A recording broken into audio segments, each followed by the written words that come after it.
আমার কাছে কেমন পিস বলেন, সামনে এক্ষুনি হাজির করবো। বয়স বেশি হওয়া যাবে না, 17-18 হলে বেস্ট। হাইট ফিগার একদম পারফেক্ট হতে হবে, চেহারা নর্মাল হতে হবে, আপনাদের মতো হলে হবে না। আমাকে মতো মানে? আপনাদের চেহারা স্পষ্ট ভেসে ওঠে আপনারা প্রস্টিটিউট। কথাটা শোনা মাত্রই এতক্ষণের হাসিমাখা মুখটাতে কালো ছায়া পড়ে গেল জোনাকি আক্তারের। কথাটা তার মোটেই পছন্দ হয়নি।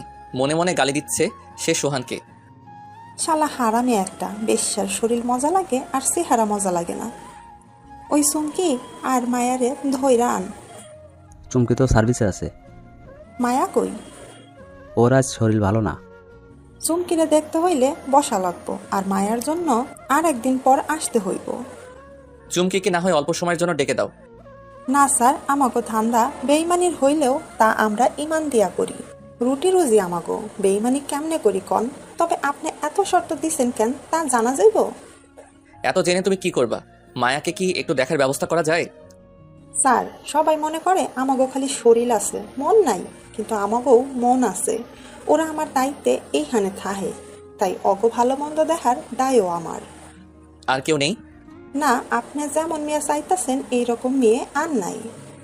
দেখো, অন্যান্য কাস্টমারের চেয়ে আমি বেশি টাকা দিব। না স্যার, পারবো না। মেজাজ খারাপ হচ্ছে সোহানের। এটা কেমন ফাইজলামি? এত ব্যস্ত মানুষ সে, কাজ ফেলে এখানে এসেছে, অথচ ওকে এভাবে তাড়িয়ে দেওয়া হচ্ছে। খুবই অপমানজনক ব্যাপার। এই মহল্লায় ওর আশাই ঠিক হয়নি। দেশে এত জায়গা থাকতে এখানে কেন এসেছিল? মোটে। শোনো মহিলা, এই যে এত ভাব নিচ্ছ না, এতটা ভাব নেওয়ার কিছু নেই। তুমি জাস্ট একটা প্রস্টিটিউট, রাজ্যের কাজ ফেলে এসেছে এখানে, আর তুমি এভাবে ইনসাল্ট করছো আমাকে। তোমরা একটা কাস্টমারের কাছে কত পাও? ঊর্ধ্বে 1,500, এর বেশি তো কখনোই পাও না। আমি তোমাকে পার মান্থ 50,000 পে করতাম। 50,000 বুঝো? 50,000 টাকা প্রতি মাসে। আর তোমার মেয়ের খরচ সব আমি আলাদা বহন করতাম। দেখেন স্যার, আপনার এইখানে ভাল লাগলে আবার আইসেন, আর যদি আমাগো চেহারা আর এই মহল্লা পছন্দ না হয় তাইলে আর আইসেন না। রাগে ফুসছে সোহান, মেজাজ আসমানের চূড়ায় উঠছে। নষ্ট মহিলা এমন ভাব নিচ্ছে, মনে হচ্ছে যেন প্রতি কাস্টমারের কাছ থেকেও প্রতি মাসে 50-60 হাজার টাকা পায়। যত সব নষ্টার দল। সোফা ছেড়ে উঠে দাঁড়ালো সে। ফোনে কাউকে বলতে বলতে রুম থেকে বেরিয়ে যাচ্ছে। কোথায় পাঠিয়েছো আমাকে? একটা মেয়েকেও দেখায়নি এরা। তুই জানো সময় ব্যাপারটা আমার কাছে কতটা গুরুত্বপূর্ণ? এত কাজ ফেলে আসছি আমি, আজাইরা টাইম ওয়েস্ট করলাম এখানে। অন্য কোথাও খোঁজ নাও, আজই মেয়ে চাই আমার। কথাগুলো এক নিঃশ্বাসে বলে শেষ করলো সোহান। বেশ চেঁচাচ্ছিল সে। ওপাশ থেকে তার বিজনেস ম্যানেজার কি বলছে সেগুলো পাত্তা না দিয়েই এক নাগাড়ে বলে শেষ করলো কথাগুলো। সোহানের চেঁচামেচিতে আশপাশের রুমগুলো থেকে উকি দিচ্ছে কিছু পতিতা। খুব দ্রুত গতিতে সিঁড়ি বেয়ে নিচে নামছে সোহান। পিছন পিছন যাচ্ছে তার পিএস জাহিদ। সে একজন নির্বাক দর্শক, প্রয়োজন ছাড়া একটা কথাও সে বলে না। সোহান যত চেঁচামেচি করুক, রাগ করুক, তার মাঝে কখনোই কোনো বিশেষ প্রতিক্রিয়া দেখা যায় না। সোহানের রাগ উঠলে বেশিরভাগ তুফান জাহিদের উপর দিয়েই যায়, কিন্তু সে একদম স্বাভাবিক থাকে। তার চেহারা দেখলে মনে হয় কোথাও কিছু হয়নি। পরিস্থিতি অত্যন্ত স্বাভাবিক এবং শান্ত আছে। নিচে নেমেই সোহানের চোখ গেল সরু গলিটা উল্টো দিকের জরাজীর্ণ দোতলা বিল্ডিংটাতে। জানালার পাশে একটা মুখ দেখা যাচ্ছে গ্রিলের ফাঁক দিয়ে। চোখ আটকে গেছে সেখানে। মনে হচ্ছে আশেপাশে সবকিছু থমকে গেছে, সে নিজেও থমকে আছে। মেয়েটা এতক্ষণ ওর দিকে তাকিয়েছিল। সোহানের ঘোর কাটলো জানালার পাশ থেকে মেয়েটা সরে যাওয়ার পরপরই। ভীষণভাবে মনে ধরেছে মেয়েটাকে। এমন একটা মুখই সে খুঁজছিল। সোহানের সিক্স সেন্স বলছে এটাই মায়া, নামটার সাথে এই মুখটাই মানায়। জাহিদ, এক্ষুনি উপরে যাও, জোনাকিকে যে এই মেয়েটার কথা বলো, আমার ওকে পছন্দ হয়েছে। কত টাকা লাগবে জিজ্ঞেস করো যে। জাহিদ গেছে জোনাকির সাথে কথা বলার উদ্দেশ্যে, আর সোহান যাচ্ছে সেই মেয়েটাকে খুঁজে বের করতে। দোতলায় উঠে সেই রুমে যে দেখে মেয়েটি সেখানে নেই। রুম থেকে বেরিয়ে বাহিরের করিডোরে আশেপাশে চোখ বুলাচ্ছে, কোথাও নেই। কতক্ষণের মধ্যে হাওয়া হয়ে গেল নাকি? লম্বা করিডোর ধরে সামনের দিকে এগিয়ে যাচ্ছে সে। একটা রুমের দরজার পর্দা উঠছিল, পর্দার ফাঁক দিয়ে মেয়েটাকে দেখা যাচ্ছে। কেউ একজন তার চুল আশ্রে দিচ্ছে। রুমে ঢুকে পড়ল সোহান। চমকে উঠল রুমে থাকা দুজন মানুষ। পা থেকে মাথা পর্যন্ত দেখছে মেয়েটাকে সে। এমন মেয়ে সে খুঁজছিল। আচ্ছা, তুমি কি মায়া? কোনো উত্তর দিচ্ছে না সে। ফ্যালফ্যাল করে তাকিয়ে আছে সোহানের মুখের দিকে। পাশে থাকা মহিলা এগিয়ে এসে বলল, আপনারা কি জোনাকি বাবু পাঠাইছে? স্যার, আমার মায়াটা অসুস্থ, আজকা সার্ভিস দিতে পারবো না। যেটা জিজ্ঞেস করেছি সেটার উত্তর দাও। এটাই কি মায়া? হ স্যার, কি হয়েছে ওর? 2 দিন ধরে তুমুল জ্বর আইছে স্যার। কাছে এগিয়ে এসে মায়ার কপালে হাত রাখলো সোহান। টেম্পারেচার সত্যি অনেক বেশি। ডক্টর দেখিয়েছো ওকে? না স্যার, আজকাল যাবো সামনের ফার্মেসিতে, ওইখানে একটা ডাক্তার বসে, ওনারা দেখামো। কিছু না বলে বেরিয়ে এলো সে। বাহিরে আসা মাত্রই জাহিদের মুখোমুখি হলো সোহান। উপরে জোনাকি রুমে এলো সোহান। মহিলা পায়ের উপর পা তুলে সোফায় বসে আছে। মহিলার সামনাসামনি চেয়ার টেনে বসলো সোহান। কত চাও? যা কইছেন তাই থাকবো। আমার কিছু শর্ত আছে। কি? ওকে অন্য কেউ ইউজ করতে পারবে না, শুধুমাত্র আমাকে সার্ভিস দিবে। আমি যখন যেখানে ডাকবো সেখানে ওকে পাঠাতে হবে। ঢাকার বাইরে আমি প্রায় যাই, দেশের বাইরেও যাই। আমি যেখানে যাব সেখানেও ওকেও নিয়ে যাব। ওর যাবতীয় খরচ আমি চালাবো, আর তোমার টাকা আলাদা দিব। এখন যাও, ওকে রেডি হতে বলো, ওকে নিয়ে বাইরে যাব। স্যার, আজকে মাইয়াডারে সার্ভিসে দিব না। সেমনি অসুস্থ, সুস্থ হইলে যা খুশি কইরেন। ওকে ডক্টর দেখাতে নিয়ে যাচ্ছি, আর আমি টাকা দিচ্ছি। অতএব মুখ বন্ধ রাখো। আমি যা খুশি তাই করবো, এখানে তোমার কিছু বলার নেই। টাকাটা তো এখনো পাই নাই। জাহিদ, ওকে আজকে টাকা দেওয়ার ব্যবস্থা করো। অফিসে কাউকে ফোন দিয়ে বলো টাকা নিয়ে আসতে। আর তুমি মায়ার কাছে খবর পাঠাও, ওকে বলো রেডি হতে। গাড়িতে বসে আছে সোহান, তার পাশে মায়া। হসপিটাল যাচ্ছে ওরা দুজন। জাহিদকে বসিয়ে এসেছে জোনাকির ওখানে। অফিসের একজন কর্মচারী টাকা নিয়ে আসবে সেখানে। জোনাকিকে টাকা বুঝিয়ে দিয়ে এরপর সেখান থেকে আসবে। এখনো পর্যন্ত কোনো কথা হয়নি তাদের মধ্যে। মায়াকে খুব অস্থির দেখাচ্ছে, একবার হেলান দিয়ে বসছে, আরেকবার সোজা বসছে। ব্যাপারটা লক্ষ্য করলো সোহান। তোমার কি বেশি খারাপ লাগছে? বমি করব। ওয়েট, গাড়িতে করো না প্লিজ। কোনো মতে গাড়িটা একদিকে পার্ক করলো সোহান। গাড়ি থেকে বেরিয়ে গড়গড় করে বমি করতে শুরু করলো মায়া। সামনের দোকান থেকে দৌড়ে এক বোতল পানি কিনে আনলো সে। মায়ের দিকে পানির বোতলটা এগিয়ে দিল। কুলি করে চোখে মুখে পানির ঝাপটা দিল মায়া। গাড়িতে বসবে এখন, নাকি আরো কিছুক্ষণ এখানে দাঁড়াবে? না, এখন ঠিক আছি, গাড়িতে বসবো। গাড়িতে এসে বসলো দুজন। বেশি দূর আর বাকি নেই, খুব জোর 5 থেকে 7 মিনিট সময় লাগবে। তুমি কি গাড়িতে উঠলে বমি করো? না, জ্বর এসেছে তো, তাই গতকাল থেকে বমি হচ্ছে। 2 দিন হয়ে গেছে, এখনো ডক্টর দেখানো হয়নি কেন? ডক্টরের কাছে যেতে ভালো লাগে না। অসুস্থ শরীর নিয়ে পড়ে থাকতে ভালো লাগে? ভালোই লাগে। কাজ থেকে 3-4 দিন অবসরে থাকা যায়, নিজের মতো করে কয়েকটা দিন কাটানো যায়। আর নয়তো সারা বছর অন্যের পুতুল হয়ে বসে থাকতে হয়। মায়ার কণ্ঠে কিছুটা অভিযোগের আভাস পাচ্ছে সোহান। মায়ার দিকে একবার তাকালো সে। ডক্টরের চেম্বারে বসে আছে দুজন, চোখে চশমা লাগিয়ে সামনে বসে আছে ডাক্তার। নাম কি তোমার মামনি? মায়া। সুন্দর নাম। বয়স কত? 18 বছর 3 মাস। এই ভদ্রলোক কি হন তোমার? জি, উনি ও আমার ওয়াইফ। থতমত খেয়ে গেল মায়া। এটা কি বললো লোকটা? বউ? ডক্টর মাথা তুলে একবার সোহানকে দেখছে, আরেকবার মায়াকে দেখছে। লোকটাকে দেখে তো মনে হচ্ছে ভালোই পয়সাওয়ালা, কিন্তু বউটা সেরকম তো কিছু মনে হচ্ছে না। ড্রেস আপ দেখে তো মনে হচ্ছে নিম্ন মধ্যবিত্ত ঘরের। লোকটা কয়েক সেকেন্ড সেসব ভেবে নিজের মনকে বুঝ দিল এটা বলে, যার যার ব্যক্তিগত ব্যাপার, আমি অত ঘেটে কি করব। তা কি সমস্যা আমু? জ্বর, মাথা ব্যথা। গত রাত থেকে বমি করেছি 4 বার। মাথা ব্যথা কি সার্বক্ষণ থাকে? না, রাতের দিকে বেশি হয়। মায়ার প্রেশার চেক করে ডক্টর বলল, প্রেশার তো অনেক লো। শ্বশুরবাড়িতে কি খাবার দাবার ঠিক মতো দেয় না নাকি? নতুন বিয়ে তো খাওয়া দাওয়াটা ঠিকমতো করতে চায় না, লজ্জা পায় বোধ হয়। তুমি কি করো? জোর করে খাওয়াতে পারো না? জি, খাওয়াবো। মায়া মাথা নিচু করে সোহানের মিথ্যা কথাগুলো খুব মন দিয়ে শুনছে। বউ শব্দটা কেমন যেন, কথাগুলো মিথ্যা কিন্তু শুনতে ভালো লাগছে। বিশেষ করে বউ শব্দটা একদম হৃদয় গহীনে কাঁপন ধরানোর মতো। প্রেসক্রিপশন হাতে নিয়ে ফার্মেসি থেকে মেডিসিন কিনছে সোহান। পা থেকে মাথা পর্যন্ত গাড়িতে বসে তাকে দেখছে মায়া। কখনো কোনো পুরুষকে এতটা খুঁটে খুঁটে দেখা হয়নি তার। আজ কেন যেন ইচ্ছে হচ্ছে লোকটাকে দেখতে। হয়তোবা আজ পর্যন্ত কোনো পুরুষ ওর কপালে হাত রেখে জ্বর মাপেনি তাই, হয়তোবা ওকে কেউ আজ পর্যন্ত বউ ডাকেনি তাই। গাড়িতে এসে বসেছে সোহান। সন্ধ্যা হতে চলেছে। গাড়ি স্টার্ট দিয়ে সে বলতে শুরু করলো, কি খাবে বলো? কিছু না, খেতে ভালো লাগে না, তিতা লাগে সবকিছু। সেটা তো একটু লাগবেই, তাই বলে তো আর খাওয়া অফ করলে চলবে না, জোর করে হলেও খেতে হবে। আপনার যেখানে ভালো লাগে সেখানে চলেন। তুমি কিন্তু এখনো পর্যন্ত আমার নামটা জানতে চাওনি।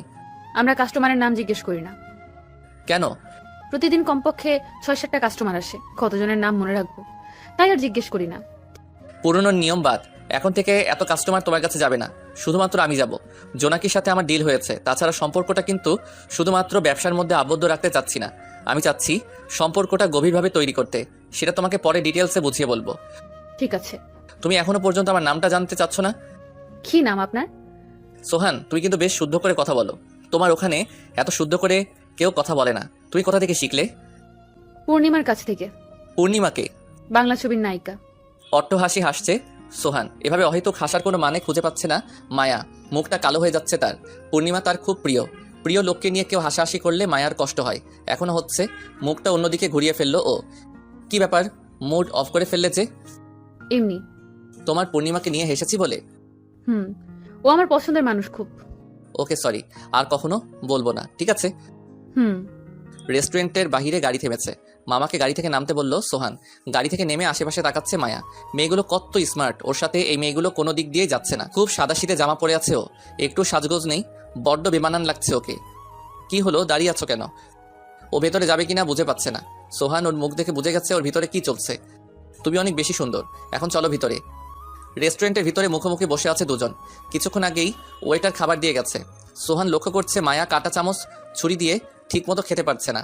ওপাশ থেকে চেয়ার ছেড়ে এপাশে চেয়ারে এসে বসলো সোহান। মায়ার হাত থেকে চামচ নিজের হাতে নিয়ে খাইয়ে দিচ্ছে মায়াকে। কখনো এভাবে যত্ন আত্মি পায়নি সে, এই প্রথমবার এতটা যত্ন আত্মি পাচ্ছে।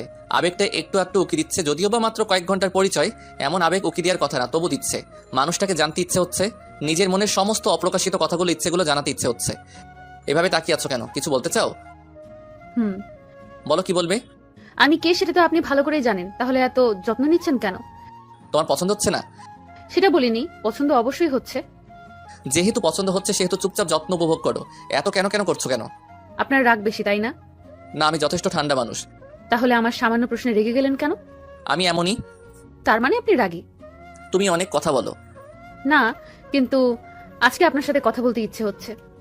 তাই পছন্দ হয়েছে আমাকে? পছন্দ হয়েছে। আপনার রাগটাকেও ভীষণ ভালো লেগেছে। বাহ, তাহলে তো শোনাই সোহাগা। হাজার ধমকালেও পালাবে না।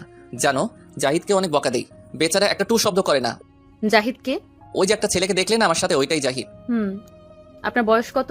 30। আপনার তো বিয়ের বয়স হয়েছে, বিয়ে না করে আমার মতো মেয়ের পেছনে কেন ছুটছেন? বিয়ে করলে বুঝি পুরুষ মানুষরা তোমাদের পিছে ছুটে না? ছুটে, তবে বিয়ের 5-6 বছর পর সংসার করতে করতে তিতা হয়ে যায়, তখন আমাদের কাছে আসে। আর কতগুলো থাকে জাত লুচ্চা, ওগুলো বিয়ের পর দিনই চলে আসে আমাদের কাছে। আমি জাত লুচ্চা না, একজনকে নিয়ে থাকতে পছন্দ করি, আর সংসার করে মনটাকে বিষিয়ে তুলতে চাই না, তাই তোমার কাছে আসা। সবাই তো খারাপ হয় না। ম্যাক্সিমাম মেয়ে মানুষই এমন তেনা পেছানো টাইপের হয়। 3জনই সাথে প্রেম করেছি, তিনোটাই একই স্বভাবের ছিল। অহেতুক ঘ্যানো ঘ্যানো করো তো, কিছু থেকে কিছু হলেই ব্রেকআপ করবো, সুইসাইড করবো, হাত কাটবো। উফ, কি যে পেইন দিত মেয়েগুলো। আপনি না একটু আগে বললেন একজনকে নিয়েই থাকতে পছন্দ করেন, তাহলে 3জন আসলো কেমন করে? একসাথে তো 3জনের সাথে প্রেম করিনি। যখন যার সাথে প্রেম করেছি তখন তাকে নিয়েই পড়ে থেকেছি, অন্য কোথাও নজর দেইনি। আমি যথেষ্ট লয়াল পারসন। প্রতিটা প্রেমের ইতি টানার পর নতুন প্রেমে জড়ানোর আগে 6 মাস করে সময় নিয়েছি। সময় কেন নিয়েছেন? ওদেরকে পুরোপুরি ভোলার জন্য। ঠিক এই মুহূর্তে সোহানের কথায় মায়ার মনে হচ্ছে, একটা মানুষ জীবনে কয়টা প্রেম করতে পারে? যেহেতু একজনকে ভোলার জন্য 6 মাস সময় লেগেছে, তার মানে প্রেম গভীর ছিল। যেহেতু গভীর ছিল, তাহলে ছেড়ে দিল কেন? নাকি মেয়েগুলোই ছেড়ে চলে গেছে? সম্পর্ক কেন ভেঙেছিল? প্রথম দুটো আমি ভেঙেছি। সারাদিন লাগাতার প্যান প্যানানি অভিযোগ চলতেই থাকতো। এই দুইটার আর শেষেরটা আমার রাগটা হজম করতে পারিনি। যখনই বকতাম তখনই কাঁদতো, আর কি জানি বলতো। ওর কান্নার জন্য কথাগুলো স্পষ্ট বুঝতাম না, তখন আরো বকা দিতাম। শেষমেশ ইচ্ছে মতো অভিশাপ দিয়ে ব্রেকআপ করে ফেলেছে। আপনি কি গালিও দেন? হ্যাঁ দেই। সবচেয়ে বেশি গালি খায় জাহিদ আর আমার ম্যানেজার, আর ওদের চেয়েও বেশি গালি খেয়েছে আমার প্রথম প্রেমিকা। গালি দেওয়ার টাইমে কিন্তু কখনো প্রতিবাদ করেনি। আমি ঠান্ডা হওয়ার পর আমাকে ধোলাই দিত, তখন আমি ফোন কান থেকে সরিয়ে রাখতাম। এরপর উল্টো আমাকেই সরি বলতো। মাঝে মাঝে অতিষ্ঠ হয়ে বলতো আমি মরে যাব। একবারে ক্লায়েন্টের উপর মেজাজ খারাপ হয়েছিল খুব। ক্লায়েন্টের ঝাল ওর উপর ঝেড়েছি। সেদিন রাতেই মেয়ে বিষ খেলো, ওর বাবা আমার উপর মামলা দিল। এরপর আর কি, ব্রেকআপ করে দিলাম। আপনি জেলও খেটেছেন? না, টাকা দিয়ে মামলা তুলেছি। এরপর ওই মেয়ে যোগাযোগ করতে চায়নি? করেছে, আমি পাত্তা দেইনি। কয়দিন ওর বাপ মা বিয়ে দিয়ে দিল ওকে, এখন 2 বাচ্চার মা, বেশ ভালোই আছে। এবার আসি সেকেন্ড গার্লফ্রেন্ড প্রসঙ্গে। এটা তো একদম গালির উপর পিএইচডি করা ছিল। আমি একটা দিলে ও দিত 5টা। সবচেয়ে বেশি জ্বালিয়েছে এই মেয়েটা। মারাত্মক প্যান প্যানানি স্বভাবের ছিল। সারাক্ষণ এটা করনি কেন, ওটা করনি কেন, ফোন দিতে লেট করলে কেন, এগুলো চলতেই থাকতো। প্রতিটা দিন এই মেয়ের সাথে ঝগড়া হতো। শেষমেশ এটাকে বাদ দিলাম। ঠান্ডা ঝামেলা ছাড়া মেয়ে মানুষ আমার খুব পছন্দ। আপনি কি আমাকেও গালি দিবেন? সেটার পরিস্থিতি নির্ভর। জোনাকি বাবুর সাথে কতদিনের চুক্তি করেছেন? সময় ফিক্স করিনি। আপনার ঘরে কে কে আছে? ঢাকার বাসায় আমি একা থাকি। 2জন সার্ভেন্ট আছে। ফ্যামিলি চিটাগাং থাকে, ওখানে মা বাবা আর ছোট ভাই আছে। বাবা ওখানকার অফিস দেখে, আর আমি এখানকার। আপনার পরিবার যদি জানে আপনি আমার মতো মেয়ের কাছে আসবেন, ওনারা বকবে না? ফ্যামিলিটা আমার পছন্দ না। আসলে এটা ফ্যামিলি না। সবাই সবার প্রয়োজনের তাগিদে সবাইকে ব্যবহার করেছি। ছোট থেকে দেখে আসছি মা বাবা কুকুর বিড়ালের মতো ঝগড়া লেগে থাকে। দুজনেরই পরকীয়া চলছে বহু বছর আগে থেকে। কয়েকবার এদের দুজনকে বলেছি তোমরা ডিভোর্স নিয়ে নাও, এভাবে আমাকে সালমানকে টর্চার করো না। ওনারা ডিভোর্স নেবে না, এইভাবেই চলবে। আমরা 2 ভাই আয়ের হাতে বড় হয়েছি। বাবা মাকে খুব কমই কাছে পেয়েছি। বাবার সাথে ব্যবসায়িক কথা ছাড়াও কোনো কথা হয় না। মায়ের সাথে লাস্ট কথা হয়েছে 15 দিন আগে। বেশিরভাগ কথা হয় ছোটটার সাথে। ও বেশিরভাগ ফোন করে। মাঝে মাঝে আমার এখানে এসে থাকে। আমি তেমন একটা যাই না ওখানে, শান্তি লাগে না। ওই বাড়িতে ঢোকা মাত্রই অশান্তি শুরু হয়ে যায় আমার। মায়া খুব মন দিয়ে সোহানের কথাগুলো শুনছে। লোকটার বাপ মা থেকেও নেই, আর ওর বাবাকে সেটা ওর জানা নেই। কি অদ্ভুত দুনিয়া, কেউ পায় না আর কারো কারো থেকেও নেই। আচ্ছা মায়া, ওইটা কি তোমার মা ছিল? ওই যে চুল আশ্রয় দিচ্ছিল যে, উনিও কি তোমার মতোই? হ্যাঁ, আমি জন্মসূত্রে পতিতা। আমার মা 15 বছর বয়সে আমাকে জন্ম দেয়। চেয়েছিল ওখান থেকে আমাকে নিয়ে পালিয়ে যাবে, পারিনি। আম্মার ডিমান্ড ছিল বেশি, আমাকে ওনারা ছাড়েনি। ক্লাস 8ম পর্যন্ত পড়েছি। এরপর আমাকেও এই কাজে নামিয়ে দিল। আম্মা বলতো আমাকে পালিয়ে যেতে। 2 বার ক্লাস ফাঁকে দিয়ে পালিয়েছিলাম। ঘন্টাখানেক বাদে ফিরে এসেছি মায়ের কথা ভেবে। মা তো একা হয়ে যাবে, আমি বা যাবো কোথায়? রাস্তার লোকেরাও তো কেমন করে যেন তাকায়। তবে দেখলাম ভেতরে যেও লাভ নেই, এর চেয়ে ভালো মায়ের কাছে যাই। জীবন কেমন জানো, খুব এলোমেলো, খুব ছন্ন ছাড়া। যাই হোক, সেসব বাদ দাও।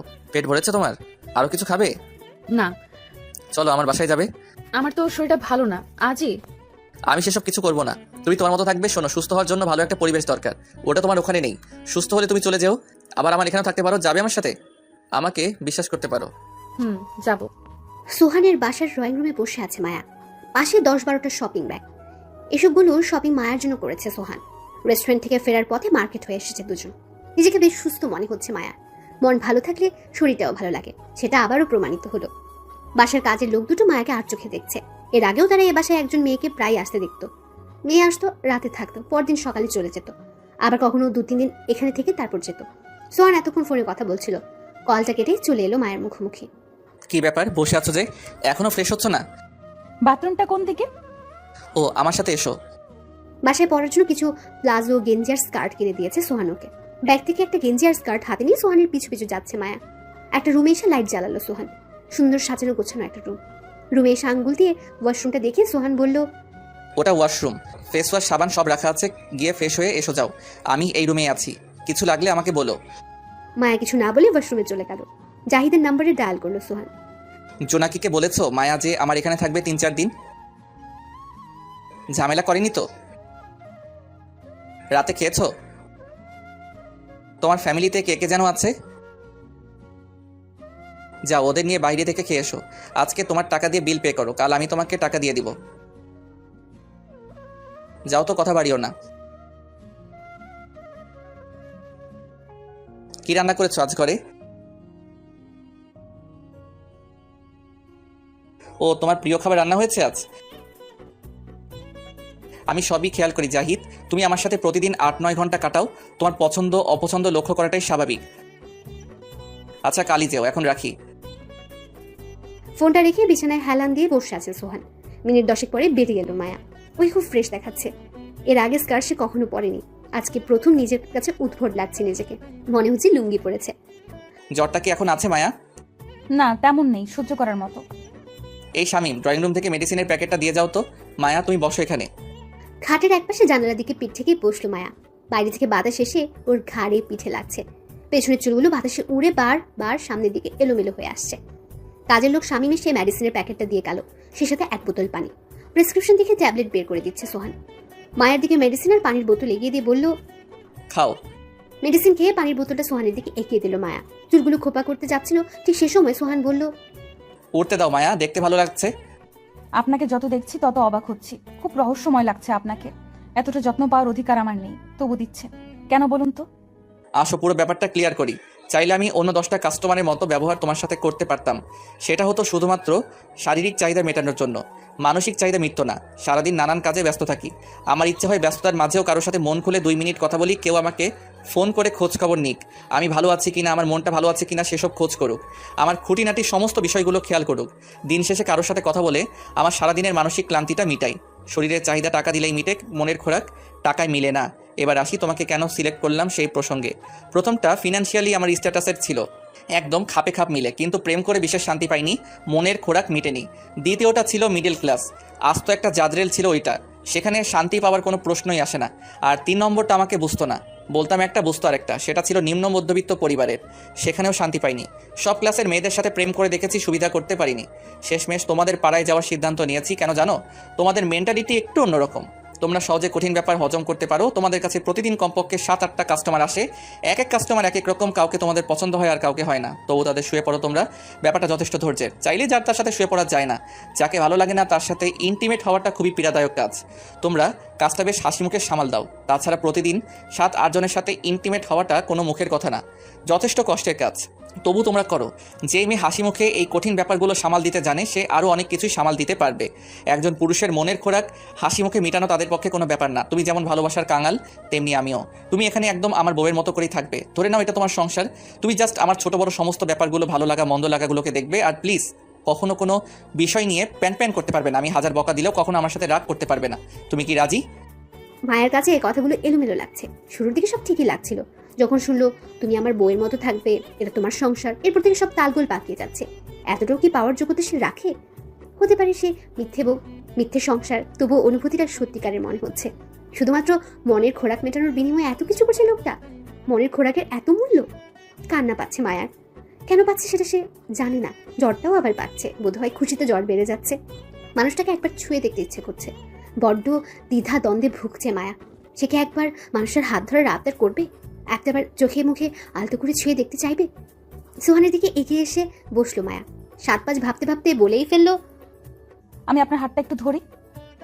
সোহান মুচকি হেসে হাত বাড়িয়ে মায়ের হাতটা ধরলো। হাত প্রচন্ড রকমের গরম ছিল মায়ের। সোহান টের পাচ্ছে মায়ার জ্বরটা আবার বেড়েছে। কপালে হাত রেখে দেখলো সত্যি জ্বর বেড়ে গেছে। মায়া, তোমার তো জ্বর আবার বাড়ছে, তুমি শুয়ে পড়ো আর রাত জেগো না। আপনি আমার হাতটা একটু ধরে রাখবেন প্লিজ। আমি ঘুমিয়ে গেলে আপনি হাতটা ছেড়ে দিয়েন। আপনাকে সারা রাত এখানে বসতে হবে না। ঠিক আছে, আমি আছি, তোমার হাত ছাড়বো না, তুমি ঘুমাও। না না, সারা রাত ধরে রাখতে হবে না, আপনি ঘুমান। হয়েছে, থামো, আমি বুঝেছি, এখন চোখ বন্ধ করো তো। সোহান এক হাতে মায়ের হাত ধরে রেখেছে আর এক হাতে ফেসবুকিং করছে। মায়ের দু চোখ প্রচন্ড রকমের ঘুম ভর করেছে। বহু বছর এমন চোখ জড়ানো ঘুম পাচ্ছে তার।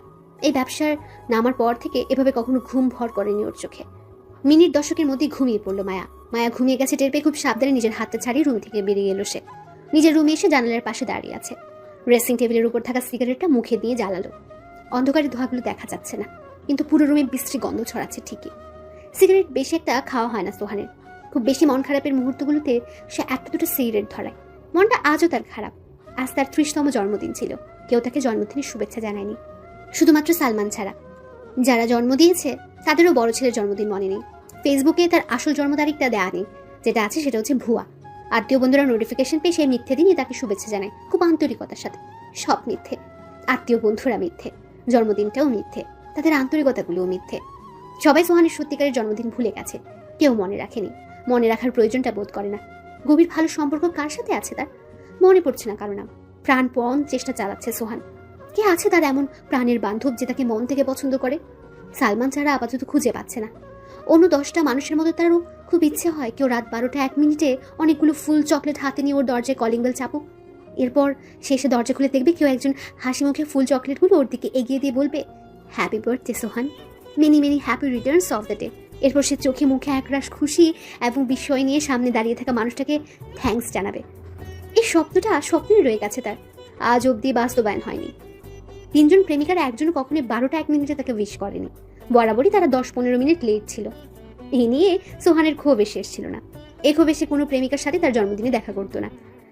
আজ সেদে সেদে একজনের কাছ থেকে জন্মদিনের শুভেচ্ছা নিতে ইচ্ছে হচ্ছে। মানুষটা হচ্ছে মায়া। জন্মদিনটা এখনো শেষ হয়নি, এখনো আধা ঘন্টা সময় আছে। সোহানের মনে হচ্ছে ইচ্ছেটা পূরণ করা উচিত। হাতে থাকা সিগারেটটা ফেলে দিয়ে মায়ের রুমে গেল সোহান। বেগুড়ে ঘুমাচ্ছে মায়া। সবুজ রঙের ডিম লাইটে ওর মুখটা স্পষ্ট দেখা যাচ্ছে। দেখে মনে হচ্ছে বহু বছর ধরে জমানো ঘুমটা আজ ঘুমাচ্ছে মায়া। এত আরামের ঘুমটা ভেঙে দেওয়া কি ঠিক হবে? ডাকতে যেও আর ডেকে তোলেনি সোহান। রুম থেকে বেরিয়ে এসেছে। না, আর ভেবে কাজ নেই, জন্মদিন তো চলেই গেছে। কে উইশ করলো আর কে উইশ করলো না সেসব ঘেটে লাভ নেই, শুধু শুধু মন খারাপ হবে। যেখানে নিজের বাবা মায়েরই মন থাকে না সেখানে অন্যের কাছে আশা করাটা বোকামি।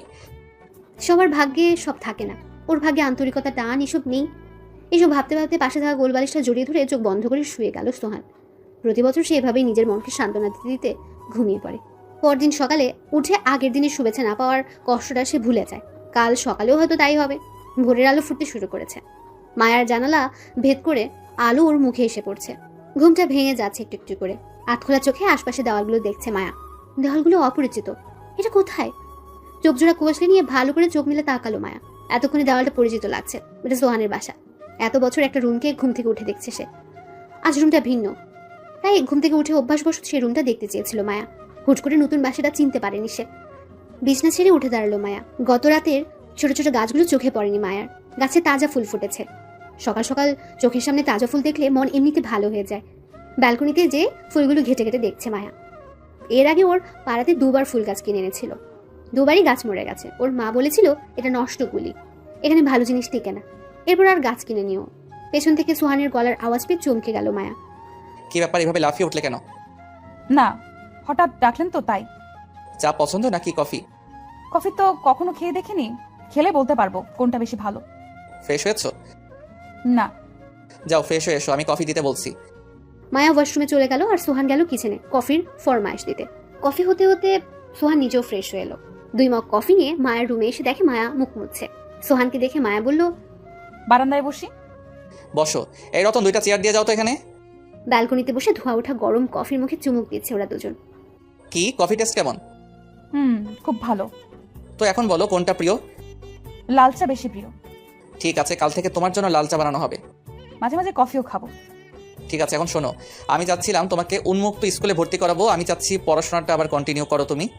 বাসায় তোমার জন্য টিচার রেখে দিব, তোমাকে এসে পড়াবে। আর ইংলিশ শেখানোর জন্য আলাদা টিচার রাখবো, সে তোমাকে ইংলিশে কথা বলা শিখাবে। মায়ের মনে হচ্ছে সে আকাশ ভেঙে নিচে পড়ে যাবে। পড়ালেখা আবার? ঠিক শুনছে তো? আপনি আমাকে পড়াবেন? কেন পড়তে চাও না? সত্যি পড়াবেন? মিথ্যা পড়ানো যায় নাকি? কেন যেন মনে হচ্ছে আপনি আলাদিনের জিন। আমি মানুষ, কোনো জিনটিন না। এখানে তো তাহলে আমাকে পার্মানেন্টলি থাকতে হবে। থাকবে, সমস্যা কোথায়? জোনাকি বুবু মানবে? সর্বক্ষণ জোনাকি জোনাকি করো কেন? কি করবে এই মহিলা? তোমাকে খেয়ে ফেলবে? ও মানবে না, ওর বাপ সহ মানবে। রেগে যাচ্ছেন কেন? কানের কাছে বারবার জোনাকির কথা বলো না তো, ভালো লাগে না এই মহিলাকে আমার। কেমন যেন চারাল টাইপ, আজ তো একটা জাদরেল। ওকে দেখলেই আমার সেকেন্ড গার্লফ্রেন্ডের কথা মনে পড়ে যায়। মায়া শব্দ করে হাসছে সোহানের কথায়। তুমি হাসছো কেন? দ্বিতীয় প্রেমিকা আপনাকে খুব জ্বালিয়েছে, তাই না? অনেক বেশি। আপনার মুখ দেখলেই বোঝা যায়। ওর কথা বলার সময় আপনার মুখটা দেখার মতো হয়। মজা লাগছে খুব, তাই না? খুব বেশি। তোমাকে নিয়ে স্টুডিওতে যাবো আজকে, তোমার পাসপোর্ট আর স্ট্যাম্প সাইজ ছবি তুলতে হবে। কেন? তোমার স্কুল ভর্তি আর পাসপোর্ট বানানোর জন্য লাগবে। আমার পাসপোর্ট? হুম। কেন? আমি বছরে 2-3 বার দেশের বাইরে যাই, তোমাকে সঙ্গে করে নিয়ে যাবো এজন্য। এই মুহূর্তে সত্যি সত্যি সোহানকে আলাদিনের জিন মনে হচ্ছে মায়ার। মনে হচ্ছে এটা একটা স্বপ্ন। কিছুক্ষণ পরে বোধ হয় স্বপ্নটা ভেঙে যাবে। বিকেল হয়েছে। পশ্চিম আকাশে সূর্যের তেজ কমে গিয়েছে অনেকটাই। সাদা মেঘে কমলা রঙের আলো ছড়িয়ে পড়ছে। মায়া ফুলগুলোতে পানি দিচ্ছে। সন্ধ্যা মালতিগুলো ফুটতে শুরু করেছে। আজ সকালে সোহান ওর হাতে একটা ফোন দিয়েছে। ফোনটা সোহানের আলমারিতে পড়েছিল। দুপুরের দিকে ড্রাইভারকে দিয়ে সিম কার্ড পাঠিয়েছে। মায়ের সাথে অনেকক্ষণ কথা বলেছে ও। মা খুব খুশি। এবার বুঝি তার মেয়ে এই নরক থেকে মুক্তি পেল। সোহানকে প্রাণ ভরে দোয়া দিয়েছেন তিনি। সোহান বলেছে ঘরটাকে নিজের সংসার হিসেবে আগলে রাখতে। আচ্ছা, সংসার কিভাবে আগলে রাখে? মাকে তো কখনো দেখেনি সংসার করতে। মেয়ে মানুষ তো মায়ের কাছ থেকেই সংসার করা শিখে। এখন কি হবে? ওর তো খালা মামিও নেই বা কোনো বড় বোন নেই সংসার করা শেখাবে। তবে কি সংসার সামলানোর ক্ষেত্রে 0 মার্কস পাবে? না না, 0 পেলে কি চলবে নাকি? একজন লোক শখ করে ওকে সংসারের দায়িত্ব দিয়েছে, তার শখটা তো পূরণ করতেই হবে। কিভাবে সংসার শুরু করা যায়? রান্না করে নাকি ঘর পরিষ্কার করে? আজ শুরুটা না হয় রান্না দিয়ে হোক। সোহানকে ফোন করে জিজ্ঞেস করা দরকার সে কি খেতে চায়। সোহানের নাম্বারে ডায়াল করলো মায়া। মায়া, বলছিলাম মানে রাতে আমি রান্না করব। কি রান্না করব? তুমি না অসুস্থ? এখন একটু ভালো আছি। এখন রান্না করার দরকার নেই, সুস্থ হও এরপর রান্না করো। করি না একটু? না, আমার জন্য না, আপনার জন্য রান্না করতে চাই। আপনার প্রিয় কিছু। আমার জন্য? হুম। কিছু করতে হবে না, তুমি এই অসুস্থ শরীরে আমার জন্য কিছু করতে চেয়েছো, এতেই আমি খুশি, খুব বেশি খুশি হয়েছি। বেশি কিছু করব না, শুধু একটা পদের কথা বলেন, আমি তাই করব। এসব জোরাজোরি আমি একদম পছন্দ করি না মায়া। কাজ করছি, আজাইরা পেঁচাল বন্ধ করো যত সব। রাগ করে ফোনটা কেটে দিল সোহান। কি হলো কিছুই বুঝলো না মায়া। পুরো ব্যাপারটা মাথার উপর দিয়ে গেল তার। মাত্রই না বললো খুব খুশি হয়েছে, তাহলে এমন রাগ দেখালো কেন? একটু কষ্ট পেল মায়া। তার কি দোষ? লোকটাই তো বললো এটা কি নিজের সংসার ভাবতে। হতে পারে ব্যস্ত, তাই হয়তো এমনটা করলো। জোনাকির মুখোমুখি বসে আছে মায়ের মা বিউটি। জোনাকি পান চেপাচ্ছে আর বিউটির সাথে কথা বলছে। তোর মাইয়ার তো কপাল খুইলা গেছে রে বিউটি। হ বাবু। বেটার হাব ভাবে তো লাগতেছে তোর মাইয়ারে একেবারে তার কাছে রাইখা দিব। বিয়া শাদি করবো নাকি জানোস কিছু? না, তেমন কিছু তো কইলো না। কেন জানি মনে হইতাছে তুই জানোস, যাই নাও না জানার ভান করতেছস। ছি বাবু, কি কন? সত্যি জানি না আমি। বুবু, কিরে কুসুম, এমনি হাঁপাইতেছস কেন? কাজলের ব্যথা উঠছে, ডাক্তার লাগবো। ডাক্তার লাগবো? ডাক্তার খরচ দিব কেডা? তোর বাপে? আজকে 7 মাস ধইরা কাজলের ইনকাম বন্ধ, ওরে উল্টা খাওয়াইতে হইতেছে। ওই বিউটি যা তো কাজলের কাছে। আর কুসুম, তুই ফখরুল রে গিয়া কইবি ডাইরেক্ট খবর দিতে। আর বিউটি শোন, যদি মাইয়া হয় সোজা আমার কাছে নিয়ে আসবি, আর যদি পোলা হয় এতিমখানায় দিয়ে আসতে পারবি। বাবু, মাস 2 মার কাছে থাকতে দেন। দুধের বাচ্চারা মা ছাড়া কেমনে থাকবো? ইস, পিরিত কত! এত পিরিত কই পাস বিউটি? বাচ্চা একটার লগে ঝুলাইয়া রাখলে কি বেটারা ওর কাছে যাইব নাকি? মাইয়া হইলে না হয় সার দন যায়, পোলা হইলে এক চুলো সার দিব না আমি। ওর পোলার লাইকা কি আমি আমার ধান তালাটে উঠামো? বেহুদা কথা বাড়াস না তো, যা কাজলের কাছে যা। বিউটি দৌড়ে গেল কাজলের রুমে। ব্যথায় কৌকাচ্ছে সে। বিউটি পাশে বসতেই হাত চেপে ধরলো কাজল। বুবু শোনো। কিরে বোন? আমার যদি মাইয়া হয়, তুমি যেমন পারো আমার মাইয়াদের এখান থেকে সরাইয়া ফেলাইবা। ওরা কেউ জানার আগে কামটা সারতে হইব। কেমনি সরামো? ফখরুল রে দেখোস না, কারো বাচ্চা হইতে নিলে দরজার বাইরে কেমন খাড়াইয়া থাকে। তাহলে বুবু বাচ্চারা লবণ খাইয়া মাইরা ফেলাইও। আমি চাই না আমার মাইয়াটা এখানে পইচা মরুক। এখানে পইচা মরার চেয়ে একবারে মইরা যাওয়াই ভালো। কি কস পাগল ছাগলের মতো? ঠিক কইতাছি বই, নিজে এতকাল পইচা মরছি, তুমি বুঝো না পইচা মরার কষ্ট কি? আচ্ছা দেখি কি করা যায়। তুই আল্লাহরে ডাকতে থাক কাজল, কালেমা পর বেশি কইরা। সন্ধ্যা হয়ে গেছে, কাজ শেষ করে অফিস থেকে বেরিয়েছে সোহান। গাড়িতে উঠে হোশ হলো মায়ের কথা, ব্যবহারটা কি বেশি খারাপ হয়ে গেল? ভালো কথাই জানতে চেয়েছিল মেয়েটা, রাগ না দেখালেও চলতো। এত রাগ সোহানের আসে কোথা থেকে সেটা সে নিজেও বুঝে না। বাসায় এসে পৌঁছেছে সোহান। ড্রয়িং রুমে বসে টিভি দেখছে মায়া। ঘরে ঢুকে মায়ের কপালে হাত দিয়ে দেখলো কপালে জ্বর আছে কিনা। না, টেম্পারেচার তেমন নেই, হালকা আছে, সম্ভবত 100 ডিগ্রি হবে। মায়া, জি। যাও চুল বেঁধে আসো, আমি ফ্রেশ আসছি, একসাথে রান্না করব। আপনি রান্না করবেন? আমি একটা মেয়ে মানুষের চেয়ে ভালো রাখতে পারি। এখন যাও, ভালো মতো চুলটা খোপা করবে, রান্নায় যাতে চুল না পড়ে। খাবার চুল দেখলে আমার মেজাজে বিগড়ে যায়। জি যাচ্ছি। মায়ের খুশি খুশি লাগছে। খুব দ্রুত চুলটা আটসাট করে বেঁধে কিচেনে চলে এসেছে সে। লোকটা রাগী হতে পারে কিন্তু ভালো, অনেক ভালো। খুব পছন্দ হয়েছে লোকটাকে মায়ার। এমন মানুষকে মনের সবটুকু দিয়ে ভালোবাসা যায়, কিন্তু মায়ার ভালোবাসতে পারেন। সে যে নষ্টগুলির মেয়ে, ওই পাড়ার মেয়েদের শুধু ব্যবসা করাই মানে, ভালোবাসা ব্যাপারটা তাদের সাথে যায় না। চলে এসেছো? জি। কি রান্না করতে চাও? আপনার কি পছন্দ? আমার তো কত কিছুই পছন্দ, তুমি কোনটা ভালো রাখতে পারো সেটা বলো। আমি ডাল ভুনা করতে পারি, আলু ভর্তা, ডিম ভাজি আর মাছ ভুনা করতে পারি। ব্যাস এতটুকুই? আর কিছু পারি না। জাস্ট এই কয়টা মেনু পারো? আর তুমি আমাকে জিজ্ঞেস করছো কি খেতে চাই আমি? যদি বলতাম আমি মোরগ পোলাও খাবো, তখন তুমি কি করতে? শামীম ভাইয়ের কাছ থেকে শিখে নিতাম। ওর মোরগ পোলাও জঘন্য হয়, আল্লাহ বাঁচিয়েছে আমি তোমাকে তখন রাত্রে না করেছি, আর নয়তো ওই মোরগ পোলাও আমাকে গিলতে হতো। তাহলে এখন কি করব? কি আবার করবে, আমি তোমাকে শিখাবো। যাও ডিপ থেকে মুরগি নিয়ে আসো, মুরগি নরম হতে হতে পেঁয়াজ কেটে চাল ধুয়ে রেডি করি। মাথার বাপাসে চিনচিনে ব্যথা করছে মায়ের। মাথা ব্যথাটা বোধহয় শুরু হচ্ছে, কিন্তু সেদিকে পাতে দেওয়ার তিল পরিমাণ শখ নেই মায়ের। সে রান্না শিখতে চায় সোহানের কাছ থেকে। ভালো একটা মানুষের পাশে দাঁড়িয়ে কিছুক্ষণ সময় কাটাতে চায়। ভালোবাসতে বারণ, কিন্তু পাশে দাঁড়াতে তো বারণ নেই। পেঁয়াজ কাটছে সোহান, পাশে দাঁড়িয়ে মায়া শশা ছিলছে। আচ্ছা, কখনো কাউকে ভালো লাগেনি তোমার? না, সবাই এক ধাঁচের ছিল, কিন্তু হুট করে একজনকে ভালো লাগতে শুরু করেছে। আমাকে মনে হয় ভালো লাগার মানুষটা নিঃসন্দেহে আমি, সেটা তোমার মুখ দেখেই বোঝা যায়। এবং সেটা আমি গত রাতে টের পেয়েছি যখন তুমি আমাকে বলেছো আমার হাত ধরে তুমি ঘুমাতে চাও। কারো হাত ধরে ঘুমানোর অর্থ জানো? অর্থটা হচ্ছে পাশের মানুষের মধ্যে তুমি নির্ভরতা খুঁজে পাচ্ছ। সোহান মায়ের প্লেটে খাবার বেড়ে দিচ্ছে, খুব সুন্দর ঘ্রাণ বেরোচ্ছে খাবার থেকে। মায়া, নাও শুরু করো। আপনি খাবেন না? হ্যাঁ খাবো তো, এই যে আমার প্লেটে খাবার বাড়ছি। প্রথম লোকমা মুখে তুলে 3-4 সেকেন্ড থমকে ছিল মায়া।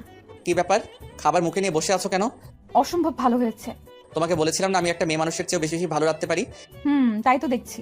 নেক্সট উইক তুমি রান্না করে খাওয়াবে, আমি জাস্ট তোমাকে এটা সেটা এগিয়ে দিয়ে হেল্প করবো, কিন্তু রেসিপিটি বলবো না। ঠিক আছে। কাল থেকে প্রতিদিন তোমাকে একটা দুটো করে রান্না শিখাবো। আপনি ব্যস্ত মানুষ, আপনার কি সময় হবে রান্না শেখানোর? এসব আমি তোমার জন্য না, যতটুকু করছি তার চেয়ে বেশি করছি আমার নিজের জন্য। আমি মানুষটা খুব একা, তোমার সাথে সময় কাটাতে পারলে আমার ভালো লাগবে। এতদিন মায়ের ধারণা ছিল টাকা থাকলে বুঝি সব সুখ পায়ের কাছে পড়ে থাকে। ধারণাটা পুরোপুরি ভুল। টাকা থাকলেও মানুষের মনে কষ্ট থাকে, একাকিত্বের কষ্ট টাকায় কুলছে না। আপনার তো এত টাকা, তবু আপনি একা কেন? পয়সাওয়ালা লোকের পেছনে তো মেয়েদের লাইন লেগে থাকে। সমস্যাটা তো সেখানে এই মায়া, সব টাকার পিছনে ছুটে, আমার পিছনে ছুটে না। টাকা আছে তো আমার অস্তিত্ব আছে, টাকা নেই তো আমার অস্তিত্ব নেই। মন থেকে কেউ কাছে টানে না, একটাবার কেউ মাথায় হাত বুলিয়ে জিজ্ঞেস করে না সোহান তুই ভালো আছিস তো? কষ্ট হচ্ছে সোহানের জন্য। এত টাকা থেকে কি লাভ যদি না কেউ সুখের দেখা পায়? কিছুক্ষণ আগে কাজলের সন্তান পৃথিবীর মুখ দেখেছে, মেয়ে হয়েছে তার। রুমে বসে থাকা দায়বাদে বাকি সবার মুখ কালো। মেয়ের আশা তারা কেউ করেনি। বিউটি কুসুমকে নিয়ে বুদ্ধি বের করছে কিভাবে বাচ্চাকে এখান থেকে সরানো যায়।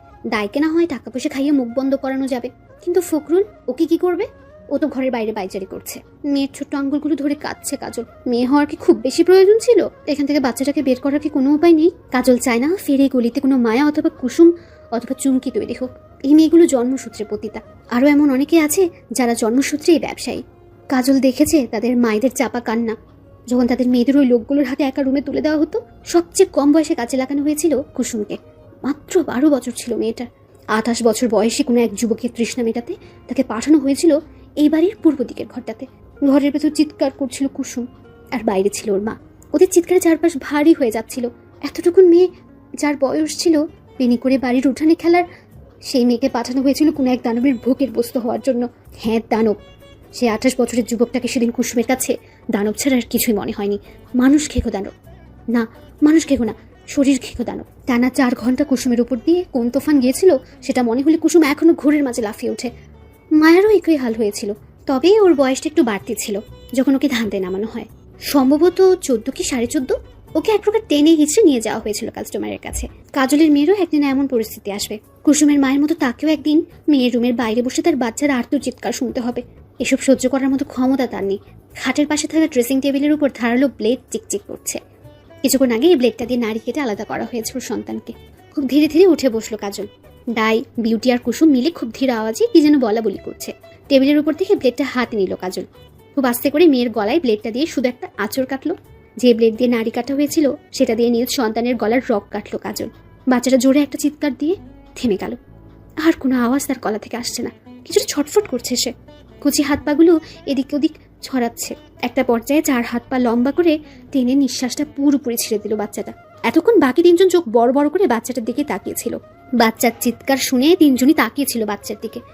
তাকিয়ে দেখে কাজলের হাতে রক্তমাখা ব্লেড আর বাচ্চার গলায় রক্ত। ঘটনা চোখের সামনে একদম স্পষ্ট ছিল, তবু তাদের কাছে অস্পষ্ট লাগছিল। সামনে এগিয়ে মৃত্যু পথযাত্রী এক শিশুকে আগলে নিতে সাহস হচ্ছিল না তাদের। নিঃশ্বাস ত্যাগের পর ঘোর কাটল কুসুমের। কাজলের মুখে মাথায় এলোপাতারি চড় থাপ্পড় দিচ্ছে সে। কি করলি তুই এরা? ওই মারলি কেন মায়াটারে তুই? মইরা গিয়া বাইসে গেছে আমার মাইয়া, আমাগো মতো পয়সা মরতে হইব না ওর। কাজলের চোখে মুখে বিন্দুমাত্র কষ্টের ছোঁয়া নেই। ওর চেহারা স্বস্তির শান্তি দেখা যাচ্ছে। রাতে ঘুমানোর আগে কফি খাওয়ার অভ্যাস আছে সোহানের। গরম কফির মগে চুমুক দিচ্ছে আর টিভি দেখছে। মায়া নিজেকে প্রস্তুত করছে সোহানের জন্য। মানুষটা এখন পর্যন্ত ওর গায়ে হাত দেয়নি। হতে পারে অসুস্থ ছিল তাই আজ নিশ্চয়ই ওকে বসিয়ে রাখবে না, তার অধিকারটা চাইতে আসবে নিশ্চয়ই। ইতোমধ্যে জোনাকিকে 50,000 দেওয়া হয়ে গেছে। আর ওর পেছনে অনেক টাকা খরচ করেছে সোহান। টাকাগুলো দিয়ে এমনি করে আর খরচ করেনি। খানিকটা সেজে গুজে সোহানের পাশে গিয়ে বসলো মায়া। ওর দিকে এক নজর দেখে পরক্ষণে মুখ ফিরিয়ে টিভির স্ক্রিনে নিয়ে গেল সোহান। টিভির দিকে তাকিয়ে বলতে শুরু করলো, ফুল প্রিপারেশন নিয়ে এসেছো মনে হচ্ছে। দেখো, হুট করে কারো গায়ে হাত দেওয়াটা আমার পছন্দ না। এখানে এসেছো, কিছুদিন থাকো, দুজনকে বুঝিয়ে এরপর না হয় দেখা যাবে। আপনি তো অনেকগুলো টাকা দিয়ে এসেছেন, তো টাকা উসুল করবেন না? দেখো, আমি কিন্তু তোমাকে এখানে শুধু ফিজিক্যাল রিলেশনের জন্য আনিনি। তোমাকে এখানে আনার মূল উদ্দেশ্য হচ্ছে একাকিত্বটা দূর করা। আমার টাকা উসুল করা নিয়ে তোমাকে ভাবতে হবে না। আমার টাকা কিভাবে উসুল করব সেটা আমারটা আমি বুঝবো। সোহানকে যত দেখছে তত মায়ার বিস্ময়ের মাত্রা বেড়েই যাচ্ছে। এমন মানুষও আছে নাকি দুনিয়ায়? একটা যুবতী মেয়ে হাতের কাছে এসে ধরা দিচ্ছে, আর সে কিনা বলছে হুট করে কারো গায়ে হাত দেওয়া তার পছন্দ না। সোহানকে বিরল প্রজাতির প্রাণী মনে হচ্ছে মায়ার। আমার সাথে একটু কথা বলবে মায়া? সোফায় পা উঠিয়ে বসতে বসতে হাসিমাখা মুখে মায়া বলল, অবশ্যই বলবো। একটু কেন, অনেক অনেক কথা বলবো। 18 বছর আগের ঘটনা। আমার রেজাল্ট দিয়েছিল সেদিন, ফাইনাল এক্সামের রেজাল্ট। ফার্স্ট হয়েছিলাম। আম্মুকে বলেছিলাম আমি ফার্স্ট হয়েছি, আমি চিকেন ফ্রাই খাবো, আমাকে চিকেন ফ্রাই করে দাও। আম্মু বললো চলো তোমাকে বাহির থেকে খাইয়ে নিয়ে আসি। আমি বললাম তোমার হাতেরটা খাবো, দোকানেরটা খাবো না। আম্মু উত্তরে কি বলেছিল জানো? কি?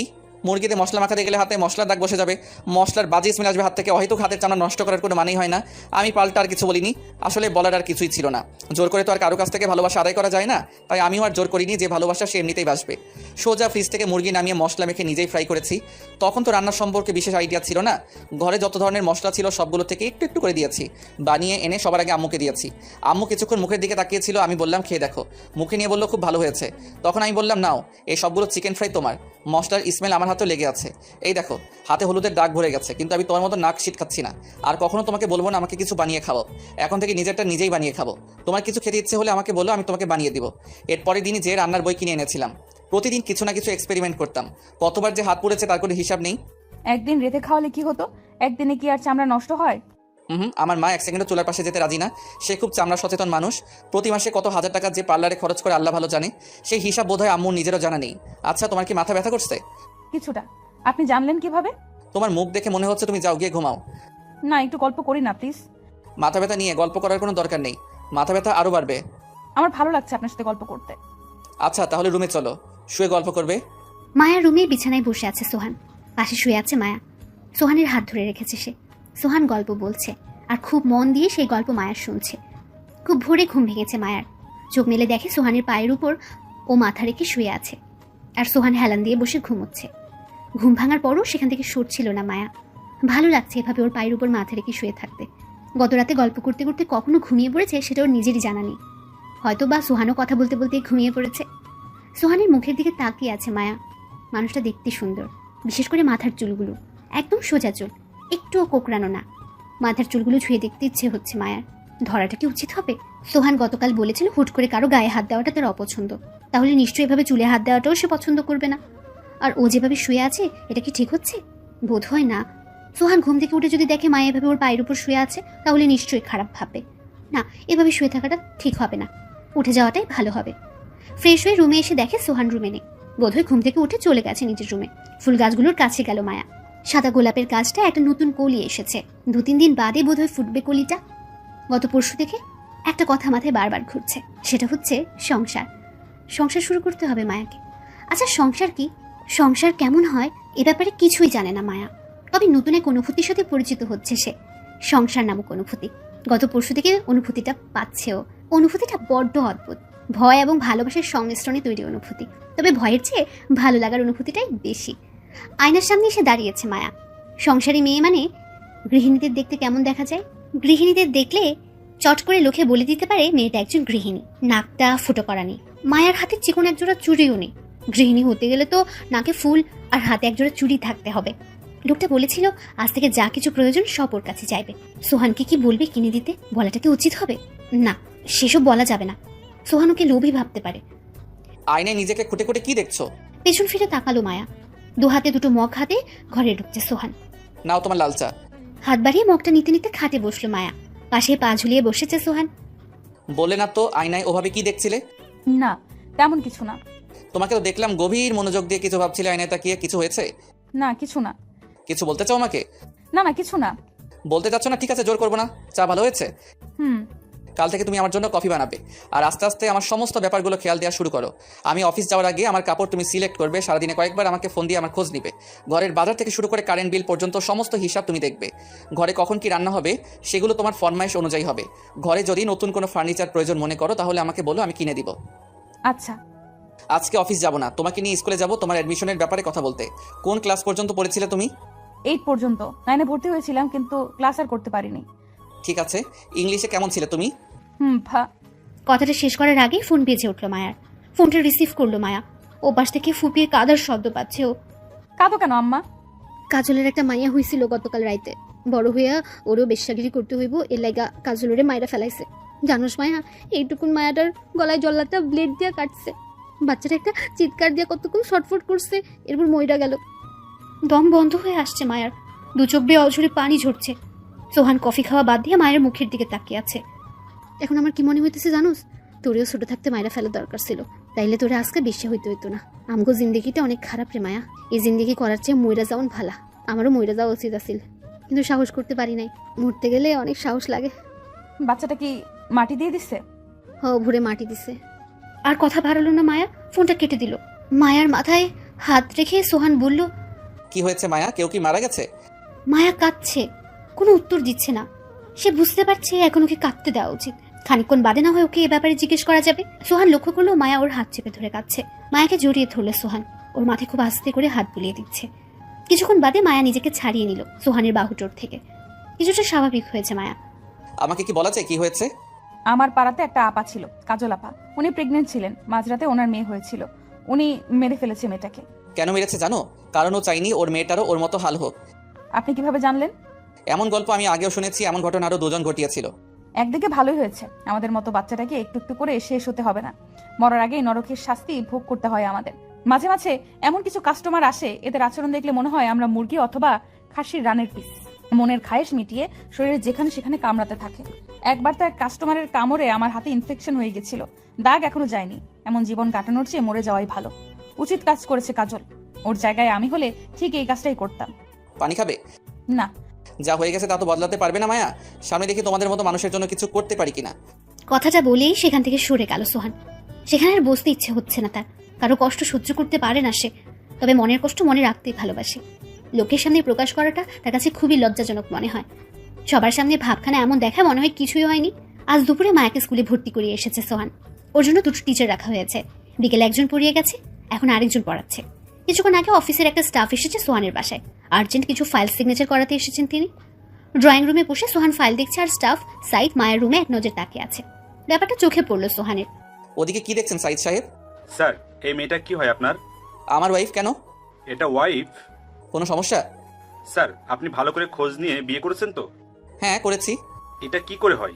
স্যার, আপনাকে বোধহয় মিথ্যা বলে বিয়ে করেছে এই মেয়ে। সমস্যাটা কি সেটা তো বলবেন।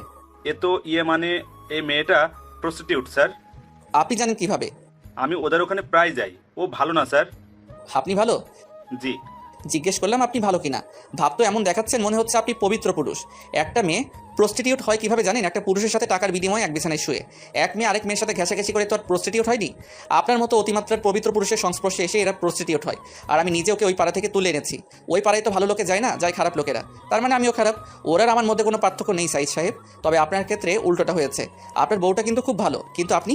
স্যার আজ আমি আসি, বাসায় যেয়ে বাকি কাজটা কমপ্লিট করতে হবে। কথাটা বলে শাহিদ সাহেব ফাইল হাতে বেরিয়ে যাচ্ছিলেন। পেছন থেকে সোহান ডেকে বলল, সাইদ সাহেব, আজকের কথাগুলো আপনার আর আমার মধ্যে সীমাবদ্ধ থাকলে খুশি হব।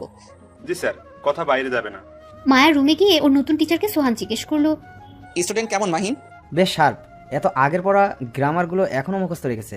1 বছর প্র্যাকটিস না করলে সাধারণত মনে থাকে না, কিন্তু ও দেখি সব মনে রেখেছে। কি মনে হয় মাস 2-3 মধ্যে দৌড়ে ইংলিশ বলতে পারবে তো? আশা করি হবে। পড়ানো শেষ? না, আরও 15-20 মিনিট লাগবে। আজকে ওকে ছুটি দিয়ে দাও, একটু বাইরে যাব। জি ভাইয়া। মায়া যাও গিয়ে রেডি হও, আমি ওর সাথে কথা বলি। ভাইয়া বিয়ে করলেন অথচ কিছুই জানালেন না? রাস্তা দিয়ে যাচ্ছিলাম, হুট করে দেখলাম একটা সুন্দরী পরী পৃথিবীর রাস্তায় হাঁটাহাঁটি করছে। আমি ভাবলাম ডানা ভেঙে পড়ে টরে গেল কিনা, দৌড়ে গেলাম হেল্প করতে, চেয়ে বললাম আপনার ভাঙা ডানাটা কোথায় পড়েছে বলবেন, আমি এনে জোড়া লাগিয়ে দিচ্ছি। মেয়ে তো আমার মুখের দিকে হা হয়ে তাকিয়ে আছে। চিন্তা করলাম পৃথিবীতে নতুন, তাই হয়তো আমাকে উদ্ভট লাগছে। ফের বলতে লাগলাম আপনি তো পড়ি, ডানা ছাড়া বেশিক্ষণ থাকলে ঝামেলা হতে পারে, জলদি বলুন ডানা কোথায়। কিছুক্ষণ পর পরী মুখ খুলে বলল সে নাকি পড়ি না, সে মানুষ, আমাকে আর পাইকে। পরদিনই দৌড়ে বেঁধে ওকে বিয়ে করে ফেলেছি। জানি না কতটুকু সত্যি বলেছেন, তবে গল্পটা মজার ছিল। শোনো, বিয়ের বয়স হয়েছে আমার, আর কত একা ঘুমাবো? অফিস থেকে ঘরে ফিরলে ঘরটা খালি লাগে, তাই মেয়ে পছন্দ হওয়ার সাথে সাথে বিয়েটা করে ফেললাম। দরজার আড়াল থেকে কথাগুলো শুনেছে মায়া। কাপড় হাতে নিয়ে সোহানের রুমে যাচ্ছে আর ভাবছে সোহান সবাইকে বলে বেড়াচ্ছে ও সোহানের বউ। কাজটা কি ঠিক করছে সোহান? রেস্টুরেন্টে বসে আছে মায়া আর সোহান। গরম ধোয়া ওঠা স্যুপে একটু একটু করে চুমুক দিচ্ছে সোহান, আর মায়া চামচ দিয়ে স্যুপ নাড়াচাড়া করছে। না খেয়ে কি ভাবছো? খাওয়া শেষ করে এরপর চিন্তা ভাবনা করো। আপনি সবাইকে এই কথা কেন বলছেন? আমি আপনার বউ। তোমাকে তো আমি প্রথম দিনই বলেছি তুমি আমার বউয়ের মতো আমার কাছে থাকবে। আমি বউয়ের মতো করে থাকবো, কিন্তু বউ না। বউয়ের মতো আর বউ তো এক ব্যাপার হলো না। তাহলে তুমি কি চাচ্ছ? তোমাকে বউ হিসেবে পরিচয় না করাই? সেটা বলিনি। আমি বলছি যে আজীবন তো আর আমাকে আপনার কাছে রাখবেন না। কিছুদিন পর বিয়ে শাদী করবেন, সংসার হবে আপনার, তখন তো আর আমার প্রয়োজন পড়বে না। তখন লোককে কি বলবেন? তাছাড়া লোক মুখে আপনার সত্যিকারের বউ তো জেনেই যাবে আপনি আগে বিয়ে করেছিলেন। তোমাকে কে বললো আমি অন্য কাউকে বিয়ে করব, সংসার করব? সংসার করার জন্যই তো তোমাকে ধরে এনেছি। নতুন করে আবার অন্য কাউকে ধরে আনার কি হলো? তবুও তোমাকে আমি আমার ওয়াইফ হিসেবে ইন্ট্রোডিউস করাচ্ছি, এটা কি তোমার ভালো লাগছে না? না লাগলে বলো, আর কখনো বলবো না। সেটা বলিনি, বলছি যে লোকে কি বলবে। শোনো, লোকের ধার আমি ধারি না। কে কি বললো না বললো সেসব নিয়ে আমি ভাবি না। তুমি কি চাও সেটা বলো। বউ হিসেবে পরিচিত পেতে চাও নাকি মিস্ট্রেস হিসেবে? আপনি যেভাবে ডাকতে চান সেভাবেই চলবে। ব্যাস, এটা নিয়ে আর কোনো তর্ক হবে না, চুপচাপ খাও। রাতে বাসায় ফিরে ফ্রেশ হয়ে চুপচাপ শুয়ে আছে মায়া। সোহানের মতিগতি মাথার উপর দিয়ে যাচ্ছে ওর। কি থেকে কি ঘটছে বুঝে উঠতে পারছে না। এখন পর্যন্ত ঘনিষ্ঠ হওয়ার চেষ্টা করছে না সোহান। তাহলে ওকে এখানে এনেছে কেন? সাজিয়ে রাখার জন্য? ভাবতে ভাবতে ঘুমিয়ে পড়লো মায়া। খাটে এপাশ ওপাশ করছে সোহান, ঘুম আসছে না ওর। কেউ মাথায় হাত বুলিয়ে দিলে ভালো লাগতো। মায়া তো আছে, ওকে ডাকলেই তো হয়। মায়ের রুমে এলো সোহান। ঘুমোচ্ছে মেয়েটা, তো আরামের ঘুম। সোহান ছটফট করছে আর মায়া ঘুমোচ্ছে। সেটা কি করে হয়? মায়াকেও জাগতে হবে। মায়ের কাঁধে আলতো করে ধাক্কা দিচ্ছে সোহান। এই ওঠো মায়া, এই মায়া ওঠো। ঘুম থেকে লাফিয়ে উঠে বসলো মায়া। জি, কোনো সমস্যা? আরে ভয় পাচ্ছ কেন? আমি এসেছি। বুঝেছি তো। ঘুম আসছে না? মাথায় একটু হাত বুলিয়ে দাও তো। মায়ার পায়ের উপর মাথা রেখে শুয়ে পড়লো সোহান। সোহানের মাথায় হাত বুলিয়ে দিচ্ছে মায়া। মায়া, আমাকে তোমার কেমন লাগে? খুব ভালো। জানো, শুরুতে সবাই এই কথাই বলে। যখন আমার রাগটা দেখে তখন আমার সাথে আর কেউ মিশতে চায় না। যারা মিশে তারা প্রয়োজনে মিশে আমার সাথে। একদিন হয়তো রাগের মাথায় তোমাকেও গালি দিব, এরপর তুমিও আমাকে খারাপ ভাববে। আমি গালি শুনে অভ্যস্ত।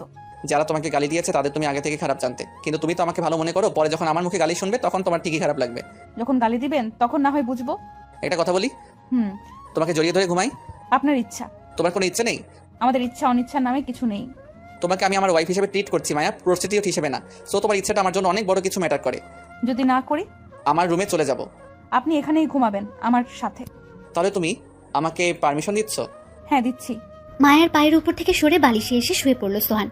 মায়াকে টেনে নিল নিজের বুকে। সোহানের সবকিছু ভালো লাগে মায়ের। বিশেষ করে মায়ের প্রতি যে সম্মানটা দেখায় সেটা মায়ের খুব পছন্দ। প্রতিটা মানুষেরই কোনো না কোনো খারাপ দিক থাকে, সোহানেরও আছে। রাগটা না হয় তার একটু বেশি রেগে গেলে মুখের লাগাম থাকে না। সে তো মানুষ, ফেরেশতা তো আর না। এমন লোকের সাথে চোখ বন্ধ করে সারা জীবন পাড়ি দেওয়া যায়। তাহলে ওই 3টা মেয়ে কেন ওকে ফেলে চলে গেল? একটা বাজে দিকের জন্য কি মানুষটার বাকি সব ভালো গুণগুলো তাদের কাছে ধামাচাপা পড়ে গেল? সম্মান। মায়ের কাছে শব্দটা প্রচন্ড রকমের ভারী মনে হয়। সম্মান কখনো সে কারো কাছে পায়নি। তাই কথাটা তার কাছে খুব মূল্যবান। 18 বছরের জীবনে প্রথম কোনো পুরুষ ওকে সম্মান দিচ্ছে। এতকাল যারা অসম্মান করতো তারাও পুরুষ ছিল, আর এখন যে সম্মান দিচ্ছে সেও একজন পুরুষ। তার প্রতি ঘৃণা বা ক্ষোভ জন্মায় না, জন্মায় ভালোবাসা, শ্রদ্ধা। সোহানের প্রতিটা ব্যাপারের প্রতি প্রেমে পড়ে যাচ্ছে মায়া। নিজেকে কোনোভাবে আটকাতে পারছে না। সে ভালো করে জানে প্রেম ভালোবাসার অধিকার তাদের নেই, তবুও ভালোবাসাটা তৈরি হচ্ছে। হতে পারে ভালোবাসা প্রকাশ করার ক্ষমতা বা অধিকার কোনোটাই তার নেই, কিন্তু ভালোবাসাটা মনের ভেতরে তো চেপে রাখা যেতেই পারে, মুখে না আনলেই হলো। এমন মানুষকে কি ভালো না বেশি আদৌ থাকা সম্ভব? মানুষটার বুকে ধুক ধুক শব্দ শোনা যাচ্ছে। মনে হচ্ছে সোহানের হৃদস্পন্দনেরও প্রেমে পড়ে যাচ্ছে সে। আচ্ছা, এই ভালোবাসার পরিণতি কি হতে পারে? ভালো পরিণতি হবে না সে ব্যাপারে পুরোপুরি নিশ্চিত মায়া। সামনে খুব বড়সড় একটা ধাক্কা সে খাবে। এই ভালোবাসার বিনিময়ে এটা তার খুব ভালো করেই জানা আছে। তবুও ভালোবাসাটা বেড়েই চলেছে।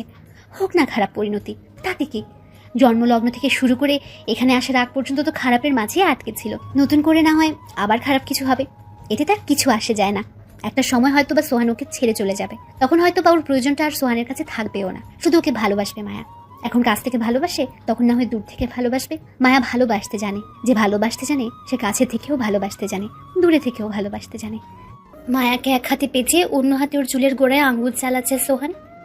অদ্ভুত অনুভূতি হচ্ছে মায়ার, তবে অনুভূতিটা সুন্দর, একটু বেশি সুন্দর। সোহানকে আরো শক্ত করে জড়িয়ে ধরল মায়া। হৃদস্পন্দনটা একটু জোরে শোনা যাচ্ছে। মায়াকে বুকের কাছ থেকে সরিয়ে টেনে খানিকটা উপরে তুলে আনলো সোহান। ঠোঁটে আলতো করে চুমু খেলো মায়ার। তোমাকে যদি পুরোপুরিভাবে কাছে টানতে চাই, তোমার কি আপত্তি আছে? হুম আজ রাতে? হুম। বিছনা ছেড়ে উঠে জানালার পর্দাগুলো টেনে দিল সোহান। বাইরে ঝুম বৃষ্টি হচ্ছে, সেই সাথে ঠান্ডা বাতাস। বাতাসের জন্য পর্দাগুলো স্থির থাকছে না, উঠছে পর্দাগুলো। বাইরে তুফান চলছে, সেই সাথে মায়ার মনেও। বুকের ধুকপাকুর শব্দটা তীব্র থেকে তীব্রতর হচ্ছে। মনে হচ্ছে 10 হাত দূর থেকে একজন মানুষ এই ধুকপাকুর শব্দ শুনতে পাবে। মনের গহীনে শীতল বাতাসের অস্তিত্ব টের পাচ্ছে মায়া। শীতল বাতাসের কারণটা কি হতে পারে? সেটা ভালোবাসার মানুষের কাছে আসার পূর্ববাস। মায়ার পাশে বসে গালে হাত রাখলো সোহান। রাত অনেক হয়েছে, তুমি ঘুমাও। মানে তুমি ঘুমাও, আমি আমার রুমে যাচ্ছি। আপনি না একটু বললেন আমাকে কাছে টানতে চান পুরোপুরিভাবে? বলেছিলাম। তোমাকে এতটা কাছে পেয়ে মাইন্ড খানিকটা ডিস্ট্র্যাক্ট হয়ে গিয়েছিল। বুঝোই তো, দিন শেষে আমিও একজন পুরুষ। এখন মনে হচ্ছে তোমাকে এভাবে প্রস্তাব দেওয়া উচিত হয়নি। শুরুতে তোমার ঘরে আসলাম হেড মেসেজ নেওয়ার জন্য, এরপর আবদার ধরলাম জড়িয়ে ধরে ঘুমাবো, এরপর পারমিশন ছাড়াই কিস করলাম, এখন আবার আবদার ধরছি আরও গভীরে যাওয়ার জন্য। লোভী পুরুষের মতো আচরণ করছি। লোভ ব্যাপারটা ভালো না, সবকিছু ধীরে সুস্থে এগিয়ে নেওয়াটা ভালো। সরি মায়া, নিজেকে কন্ট্রোল করতে পারিনি। সাধু হওয়ার একটা লিমিট থাকে, কিন্তু সোহান লিমিট ছাড়িয়ে যাচ্ছে। এটা কোনো কথা? বেশি লোভ করে ফেলছে। মায়া হাসবে না কাঁদবে খুঁজে পাচ্ছে না। তাহলে আমাকে কেন এনেছেন? সাজিয়ে রাখার জন্য?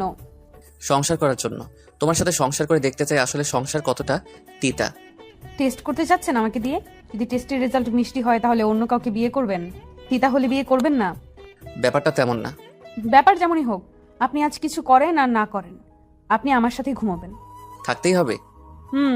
আপনার গায়ের খুব সুন্দর একটা গ্রান আছে। সকালে যখন জড়িয়ে ধরেছেন তখন গ্রানটা একটুখানি পেয়েছিলাম, এখন গ্রানটা ভালো মতো পেয়েছি, একদম নেশা ধরানো। আপনাকে জড়িয়ে না ধরলে আমার ঘুমই আসবে না। আসেন এখানে শুয়ে পড়েন। মুচকি হেসে মায়ার পাশে শুয়ে ওকে বুকে জড়িয়ে ধরল সোহান। সোহানের বুকে আলতো করে হাত আছে মায়া। ফের দুজনেরই নিঃশ্বাস ঘাড় হয়ে আসছে। সোহানের গলায় চুমু খেলো মায়া, দু হাতে শক্ত করে পেঁচিয়ে ধরলো মায়াকে। ঘোরের মাঝে ডুবে যাচ্ছে সোহান। মায়ার পরোক্ষ ইশারা সোহানের আবদারগুলোকে ভীষণভাবে আশকারা দিচ্ছে। নিজেকে আর আটকে রাখার প্রয়োজন মনে করছে না সোহান। আটকে রাখার তিল পরিমাণ ইচ্ছেও নেই তার। সকাল 8টা, বাইরে গুড়ি গুড়ি বৃষ্টি হচ্ছে। সারা রাতের বৃষ্টিতে আবহাওয়া পুরোপুরি ঠান্ডা, তবু ফুল স্পিডে ফ্যান করছে মাথার উপর। যত ঠান্ডাই পড়ুক, ফ্যান ছাড়া ঘুম হয় না সোহানের। আর অন্যদিকে মায়ার শীত বেশি, তাই কাঁথার নিচে একদম গুটিসুটি হয়ে সোহানের সাথে ঘেঁষে শুয়ে আছে। মায়ার গায়ের উপর হাত পা তুলে দিয়ে বেঘুরে ঘুমাচ্ছে সোহান। সোহানের ফোন বাজছে। জাহিদ ফোন করেছে। কোনো মতে চোখ মেলে দেখে জাহিদের নাম স্ক্রিনে ভাসছে। ঘুম ঝরানো কণ্ঠে সোহান বলল, বলো। স্যার, আপনার বাবা ফোন করেছিল, আপনাকে নাকি খুঁজে পাচ্ছে না ফোনে।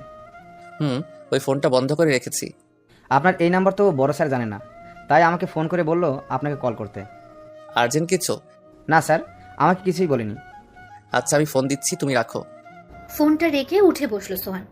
আর মোড়া দিয়ে ঘুমটা পুরোপুরিভাবে চোখ থেকে সরাতে চাচ্ছে সে। মায়ার ঘুমও ততক্ষণে ভেঙে গেছে। মায়া, জলদি ওঠো, গোসল করো, ফ্রেশ হও, আমার জন্য কফি বানাও। আমার আলমারি থেকে অফিসে যাওয়ার কাপড় বের করে রাখো। কাপড়ের সাথে আমার মানিব্যাগ, ঘড়ি, মোবাইল, গাড়ির চাবি সব যেন থাকে। অলরেডি 8:15 বেজে গেছে। অফিসে মিটিং আছে 10টায়। 9:45টার মধ্যে অফিসে পৌঁছাতে হবে। জি, উঠছি। সোহানের তারা দেখে হুড়মুড়িয়ে বিছনা ছেড়ে কাপড় চোপড় নিয়ে ওয়াশরুমে চলে গেল মায়া। সোহানের ফরমাইশ পূরণ করতে হবে। এই প্রথম মানুষটা তাকে কোনো ফরমাইশ করলো।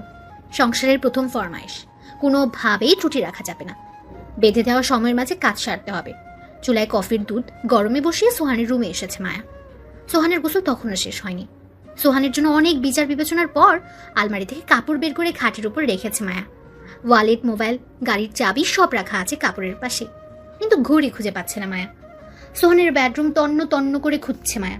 ভাবছে সোহানকে কি একটাবার জিজ্ঞেস করবে। ওয়াশরুম থেকে শ্যাম্পুর স্মেল আসছে। সোহান চুলে শ্যাম্পু করছে।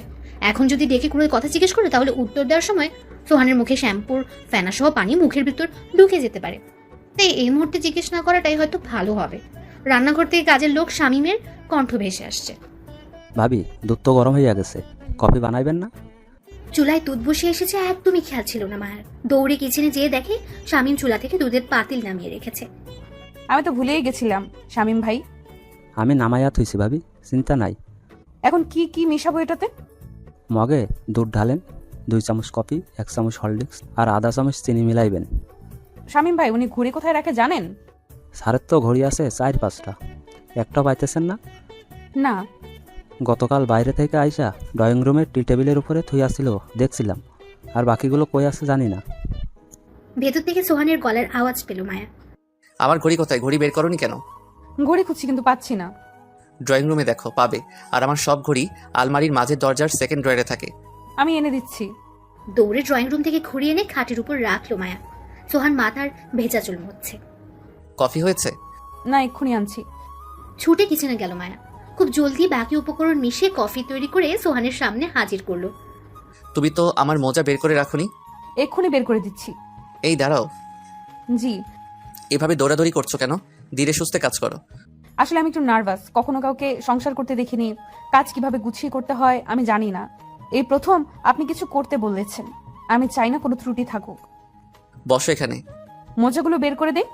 বসতে বলেছি, বসো। কফির মগে চুমুক দিচ্ছে সোহান। পাশে বসে আছে মায়া। কফিটা খুব ভালো হয়েছে। সত্যি? নাও, খেয়ে দেখো।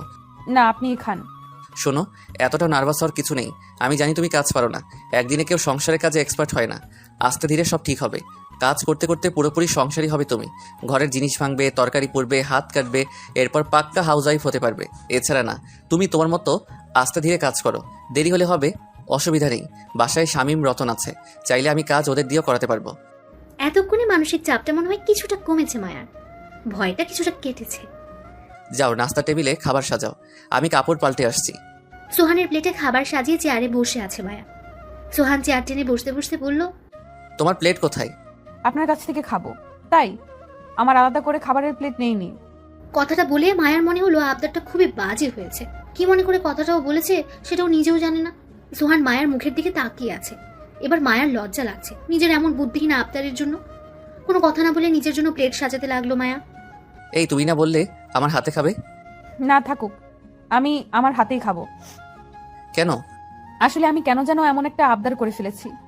গত রাতে আমি চলে আসতে চেয়েছিলাম। আমাকে জড়িয়ে ধরার আবদারটা কিন্তু তুমি করেছিলে। তখন লজ্জা পাওনি? এখন এই সামান্য কথায় লজ্জা পাচ্ছ কেন? আজাইরা ঢং ছাড়ো, নাও হা করো। মায়ার মুখের সামনে খাবার ধরে রেখেছে সোহান। মায়া মুখের মধ্যে খাবার পুরে চুপচাপ চাবাচ্ছে। মায়া, রাতটা সুন্দর ছিল। মায়া ঠোঁটের কোণে হাসির রেখা ফুটে উঠল। সোহানের দিকে তাকিয়ে মায়া উত্তর দিল, অনুভূতিগুলো আরো বেশি সুন্দর ছিল। আজকাল বড্ড ব্যস্ত সময় কাটে মায়ার। 2 টিচারের কাছে পড়া, সপ্তাহে 1 দিন ক্লাস, প্রতিদিন রান্না শেখা, সংসারে হওয়ার তোড়জোড় চেষ্টা চলছে। সোহানের বাসায় কাটানোর সময়গুলোতে ওর পেছনে লেগে থাকা সময়গুলো সুন্দরই যাচ্ছে। সোহান মায়ার জন্য অনেকটা টনিকের মতো। মন ভালো হওয়ার টনিক, অতীত ভুলে থাকার টনিক, সুখে থাকার টনিক। কিভাবে স্টাইল করতে হয়, রেস্টুরেন্টে বসে কিভাবে খেতে হয়, পার্টিতে লোকের সাথে কিভাবে মিশতে হয়, সবাই 3 মাসে মায়াকে শিখিয়ে পড়িয়ে নিয়েছে সোহান। সংসারের খুঁটিনাটি কাজগুলো সোহানের কাছ থেকে শিখেছে মায়া, বিশেষ করে রান্নাটা। অফিস থেকে ফিরে হাতে ধরে মায়াকে রান্না শেখায় সোহান। সংসার, মায়ার সংসার। নিজের সবটুকু দিয়ে সংসারটাকে ঠেলে সাজায় মায়া। অবসরে ঘরের দেওয়ালগুলো হাতড়ে বেড়াইছে। ভালো লাগে এভাবে হাতড়াতে। মাঝে মাঝে তার ইচ্ছা হয় দেয়ালগুলোকে আষ্টে পৃষ্ঠে জড়িয়ে ধরতে। এটাও নিজের সংসার। সংসারটা ছিল ওর জীবনের সবচেয়ে বড় অনাকাঙ্ক্ষিত পাওয়া। আর সোহান হচ্ছে মায়ার নজরে ফেরেস্তা। 3 মাস অবশ্য 7 দিন গালি খেয়েছে সোহানের কাছ থেকে। তাও যে সে গালি নয়, চূড়ান্ত পর্যায়ের বিশ্রী গালি, একেবারে কান পচে যাওয়ার মতো। কিন্তু মায়ার কান পচেনি। আসলে গালিগুলো সে কানেই তোলেনি। যে মানুষের এতগুলো ভালো দিক আছে, তার একটা খারাপ দিক তো আড়াল করা যেতেই পারে। গালি দেওয়ার ঘন্টা 2 পরই মায়ের জন্য কিছু না কিছু রান্না করে সামনে এনে দাঁড়িয়ে থাকে সোহান। কিন্তু তার মুখে সরি কথাটা একবার উচ্চারণ হয় না। সোহানের ভাষ্য মতে এত ফর্মালিটি তার অসহ্য লাগে। সংসারে এসব সরি টরির ফর্মালিটি না দেখানোটাই ভালো বলে মনে করে সোহান। মাঝে মাঝে সোহানের চাহনিতে মায়া টের পায় সে তাকে ভালোবাসে। আবার কখনো তার মনে হয় সোহান ওকে ভালোবাসে না। বড্ড দ্বিধায় ভুগে মায়া। ইচ্ছে হয় সোহানকে জিজ্ঞেস করতে, আপনি কি ভালোবাসেন আমাকে? সাহস হয় না জিজ্ঞেস করার। প্রত্যেকটা ব্যাপারেই সীমাবদ্ধতা থাকে। মায়েরও সীমাবদ্ধতা আছে। যত যাই হোক সে একজন পতিতা, একথা ভুললে তো আর চলবে না। সোহান যা করেছে সেটাই তো অনেক। এর চেয়ে বেশি আশা করাটা হবে দিবা স্বপ্ন দেখা। এসব ভেবে কখনো মায়ের মন খারাপ হয়, আবার কখনো নিজের মনকে নিজেই বোঝায়। সন্ধ্যা হয়ে গেছে, আধার নেমে আসছে বাইরে। আশেপাশের বাসাগুলোতে এক একটা করে লাইট জ্বলছে। নিজের রুমেও লাইট জ্বালালো মায়া। হাত মুখ ধুয়ে আয়নার সামনে দাঁড়িয়ে চুল আঁচড়াচ্ছে ও। সোহান আসার সময় হয়েছে। 5 ক্লিপ দিয়ে চুলটা আটকে নিল মায়া। সোহান ঘরে ফিরে মায়ার 5 ক্লিপটা খুলে চুলগুলো এলোমেলো করবে। এটা তার প্রতিদিনকার অভ্যাস। কলিং বেল বাজছে। দরজা খুলে দেখে সোহান দাঁড়িয়ে। ভীষণ ক্লান্ত দেখাচ্ছে সোহানকে। ঘরে ঢুকেই সোফায় গায়ে লিয়ে দিল সোহান। ওর পা থেকে জুতা মোজা খুলে নিচ্ছে মায়া। জঘন্য একটা দিন ছিল, কুত্তার মতো খাটতে খাটতে জীবন শেষ, মাথা ঝিমঝিম করছে। মায়া কোনো কথা বলছে না। সোহানের গায়ের শার্টটা খুলে দিল। সোহান চোখ বন্ধ করে হেলান দিয়ে সোফায় বসে আছে। 10 মিনিট পর হাতে গরম তেলের বাটি নিয়ে আসলো মায়া। তার পেছন পেছন রতন এলো 1 বোল কুসুম গরম পানি সহ। সোহানের পায়ের কাছে বোলটা রাখলো রতন। সোহান বলে পা ডুবিয়ে বসে আছে, আর মায়া সোহানের মাথায় গরম তেল মালিশ করে দিচ্ছে। 10 মিনিট পর সোহান বলল, তোয়ালে আর ট্রাউজার বের করো, গিয়ে আমি গোসল করব। সোহানের ওয়াশরুমে তয়লা আর ট্রাউজার রেখে আসলো মায়া। চুলায় দুধ বসিয়েছে সে। মায়া জানে সোহান ওয়াশরুম থেকে বের হয়ে 1 মগ স্ট্রং কফি চাইবে। মায়ের রুমে বসে কফির মগে চুমুক দিচ্ছে সোহান। এক হাতে মগ ধরে রেখেছে, অন্য হাতে মায়ের চুল এলোমেলো করে দিচ্ছে। তোমাকে একটা ব্যাপার জানানো হয়নি, তুমি নেক্সট মান্থ থেকে বিজনেস শুরু করছো। পরশু থেকে আমার এক পরিচিত ভাই আছে, উনি তোমাকে ওই ব্যবসায়ের আটঘাট বোঝাবেন। আমি বিজনেস? হ্যাঁ তুমি। তোমাকে যদিও জানানো উচিত ছিল, কিন্তু তোমার ব্যাপারে সিদ্ধান্ত নেওয়ার রাইট আমি মনে করি আমার আছে ভাই, তাই তোমাকে জানানোটা প্রয়োজন মনে করিনি। আমি তোমার ভালো চাই, সেই ব্যাপারে নিশ্চয়ই তোমার কোনো সন্দেহ নেই। সন্দেহ নেই, কিন্তু কিসের বিজনেস? লেডিস শপ, মেয়ে মানুষের সমস্ত কিছু ওখানে তুমি সেল করবে। আসলে সেল তুমি করবে না, 8 জন মেয়েকে কাজে রেখেছি, ওরা সেল করবে, আর তুমি হচ্ছে ওদের বস। দোকান নিয়ে নিয়েছি, ডেকোরেশনের কাজ চলছে, বাহির থেকে সব প্রোডাক্ট আনাচ্ছি। অর্ধেক প্রোডাক্ট এসেছে, বাকিগুলো অন দ্য ওয়ে। এখানে তোমার জন্য সবচেয়ে খুশির সংবাদ কোনটা তুমি জানো? ওই 8টা মেয়ে তোমার মতোই পতিতা ছিল। ওই নষ্ট গলি থেকে ওদের তুলে এনেছি। এর মধ্যে 2টা মেয়ে প্রেগনেন্ট, ওরা অন্য এলাকার। আর তোমার পাড়া থেকে এনেছি 3 জনকে, আর বাকি 3টাকে এনেছি ঢাকার বাহিরের পতিতালয় থেকে। মায়া বিস্ময়ে আকাশের চূড়ায় উঠে যাচ্ছে। আবারও একটা অনাকাঙ্ক্ষিত ঘটনা ঘটতে যাচ্ছে, যা সে কখনোই কল্পনা করতে পারেনি। শুধুও কেন, এই 8টা মেয়েও কখনো কল্পনা করতে পারেনি এমন কিছু ঘটতে পারে। 8টা জীবন, না না, পেটের বাচ্চাগুলো সহ 10টা জীবন এখন ভালো দিন দেখতে পাবে। এত বড় বিস্ময়ের ধাক্কা সামাল দিতে পারছে না মায়া। দুচোখ উপচে পানি পড়ছে। সোহানের গলা জড়িয়ে কাঁদছে মায়া। সোহানের গেঞ্জির ডান দিকের কাঁধের জায়গাটা ভিজে যাচ্ছে মায়ার চোখের পানিতে। সোহান মায়াকে কান্না থামাতে বলছে না, সে জানে এটা খুশির কান্না, তাই মায়াকে কাঁদতে দিচ্ছে সে। মায়ের পিঠে চুলে আলতো করে হাত পোলাচ্ছে সোহান, সে সাথে ঠোঁটের কোণে মৃদু হাসি লেগে আছে তার। আপনি কি সত্যিই পুরুষ মানুষ? কেন, কোনো সন্দেহ আছে? পুরুষ মানুষ এত ভালো হয় জানতাম না। তোমার কি ধারণা এসব আমি তোমার জন্য করছি? তাহলে? যা করছি নিজের জন্যই করছি, নিজের মানসিক শান্তির জন্য করছি। এখানে তোমার যতটুকু না স্বার্থ আছে, তার চেয়ে বেশি আমার স্বার্থ আছে। মনের শান্তি খুব বড় জিনিস মায়া। আমার সব থেকেও কিছুই ছিল না। কেন ছিল না জানো? মনের শান্তি ছিল না। এখন আমি শান্তি পাই, প্রচন্ড রকমের শান্তি। শুধুমাত্র শান্তির আশায় আমার জন্য এত কিছু করছেন? মনের খোরাকের যে কত মূল্য তা হয়তো তোমার জানা নেই মায়া। সোহানের ফোন বাজছে। স্ক্রিনে আলিশার নাম ভেসে উঠছে। আলিশা হচ্ছে সোহানের প্রথম প্রেমিকা। ফোনটা রিসিভ করছে না সোহান। আলিশার নামটা দেখে ফোনটা সাইলেন্ট করে ফেলে রেখেছে সোহান। প্রথমবার কেটে যাওয়ার পর আবার ফোন করছে আলিশা। ফোনটা রিসিভ করছেন না যে? ওর সাথে কথা বলার মুডে আমি একদমই নেই। কে উনি? আলিশা, আমার প্রথম গার্লফ্রেন্ড, ওই যে বিষ খেয়েছিল না ওই মেয়েটা। তো রিসিভ করেন। দূর, এসব প্যারাদার মানুষ আমার পছন্দ না। আরে বারবার ফোন করছে, রিসিভ করেন। ফোনটা রিসিভ করে মায়ের কানে দিয়ে সোহান বলল, তুমিই কথা বলো। চোখ বন্ধ করে উল্টো দিকে ফিরে শুয়ে আছে সোহান। মায়া কি বলবে বুঝে পাচ্ছে না। ওপাশ থেকে আলিশা হ্যালো হ্যালো করেই যাচ্ছে। কয়েক সেকেন্ড পর মুখ খুলল মায়া। জি হ্যালো। সোহান কোথায়? জি উনি ওয়াশরুমে। তুমি ওর ওয়াইফ তাই না? জি। কি আশ্চর্য, এমন আদিলের মতো জিজি করছো কেন? না মানে হ্যাঁ, আমি ওনার ওয়াইফ। বিয়েটা কি লাভ নাকি অ্যারেঞ্জ? উনি আমাকে দেখেছে আর কিছুক্ষণ পরেই বউ বানিয়ে ফেলেছে। এখন আমি জানি না এটা লাভ না অ্যারেঞ্জ। কি, এটা কেমন উত্তর? What ever. তুমি কি জানো আমি কে? জি, আপনি আলিশা, ওনার প্রথম প্রেমিকা। ও, আমার গল্প করেছে তাহলে। বিয়ের কতদিন হলো? 3 মাস। এতদিনে নিশ্চয়ই টের পেয়ে গেছো সোহান একটা পাগল। কই না তো, উনি তো দিব্যি সুস্থ আছেন। যেই ছেলে প্রতিদিন গালি দেয় তাকে কি করে তুমি সুস্থ বলো? কোনো সুস্থ মানুষের ভাষা এত জঘন্য হতে পারে না। আমাকে তো কখনো গালি দেয়নি। Are you serious? গালি দেয়নি? না তো। ও ঠিকই তো, গালি দিবে কেন? তুমি তো তার ওয়াইফ, পরম প্রিয় মানুষ। আমি তো প্রেমিকা ছিলাম। প্রেমিকারা শত কিছু হলেও ছেড়ে যায় না, কিন্তু বউরা এত কথা শুনে সংসার করবে না। বউ কখনো প্রেমিকা হতে পারে না, প্রেমিকার জায়গা নিতে পারে না। এজন্যই তোমার হাজবেন্ড তোমাকে গালি দেয় না। এখন সে নিশ্চয়ই হাড়ে হাড়ে টের পায় আলিশাকে ছেড়ে কত ভুল করেছে। তোমার হাজবেন্ডকে জিজ্ঞেস করে দেখো আলিশা কি ছিল। জি। সবে তো 3 মাস গেল, আরো কতদিন যাক, এরপর সে বুঝবে আমি ওর কি ছিলাম। জি। কত গালি সহ্য করেছি ওর, কখনো পাল্টা গালি দেইনি। রাত বিরাতে ফোন করে আমাকে গালি দিত, আমি চুপচাপ সহ্য করেছি। জি। এই মেয়ে, তোমার সমস্যা কি? আতেলের মতো জিজি করছো কেন? একটা কথা বলি, মনে কিছু নেবেন না প্লিজ। আসলে আমার হাজবেন্ড পাগল না, পাগল হচ্ছেন আপনি। আপনার কথায় তাই মনে হচ্ছে। স্টুপিড মেয়ে তুমি। আমাকে আগে শেষ করতে দিন প্লিজ। একটা সময় ভালোবাসা ছিল ভালো কথা, এখন তো আপনার বিয়ে হয়েছে, সোহানেরও হয়েছে। অহেতু কেন নিজের সংসার ফেলে আমার হাজবেন্ডের পেছনে লেগেছেন? এতই যেহেতু ভালোবাসেন তাহলে অন্য লোককে বিয়ে করলেন কেন? সোহানের রাগ ভাঙানো পর্যন্ত ওয়েট করতেন। শুনেছি একটা বাচ্চাও নাকি আছে। বাচ্চা তো আকাশ ভেঙে পড়েনি। আপনার আর আপনার হাজবেন্ডের মধ্যে কিছু হয়েছে বিধায় বাচ্চাটা জন্ম হয়েছে। যাকে ভালোবাসেন তাকে ফেলে অন্য কাউকে বিয়ে করলেন, আবার বাচ্চাও হলো, তখন সোহানকে মনে পড়েনি? স্টুপিড, তোমার হাজবেন্ড আমাকে ছেড়ে চলে গিয়েছে, আমি ছাড়িনি। ঠিক আছে, ছেড়ে গিয়েছে। আপনিও তো নিজের রাস্তায় সুন্দর গুছিয়ে নিয়েছেন, বিয়ে করেছেন, বাচ্চা হয়েছে, সংসার করছেন। আপনি করছেন তাতে দোষ নেই। আর সোহান বিয়ে করেছে বলে এত জ্বলছে কেন আপনার? এই স্টুপিড। ওয়েট আপু, আমার নাম স্টুপিড না, আমার নাম মায়া। গালি চট থাপড় এসব তো খাওনি, খেলে বুঝবা সোহান কি জিনিস। আমি জাস্ট তোমাকে অ্যালার্ট করার জন্য ফোন দিয়েছিলাম। অ্যালার্ট করতে চাইলে আমার নাম্বারে কল করতেন। আমার হাজবেন্ডের ফোনে কেন, তাও এত রাতে? আর আমাকে নিয়ে এত না ভাবলেও চলবে। সোহান আমাকে গালি দিলেও সে আমার হাজবেন্ড, মাথায় তুলে নাচলেও আমার হাজবেন্ড। কতদিন যে এই ভালোবাসা থাকে আমি দেখবো।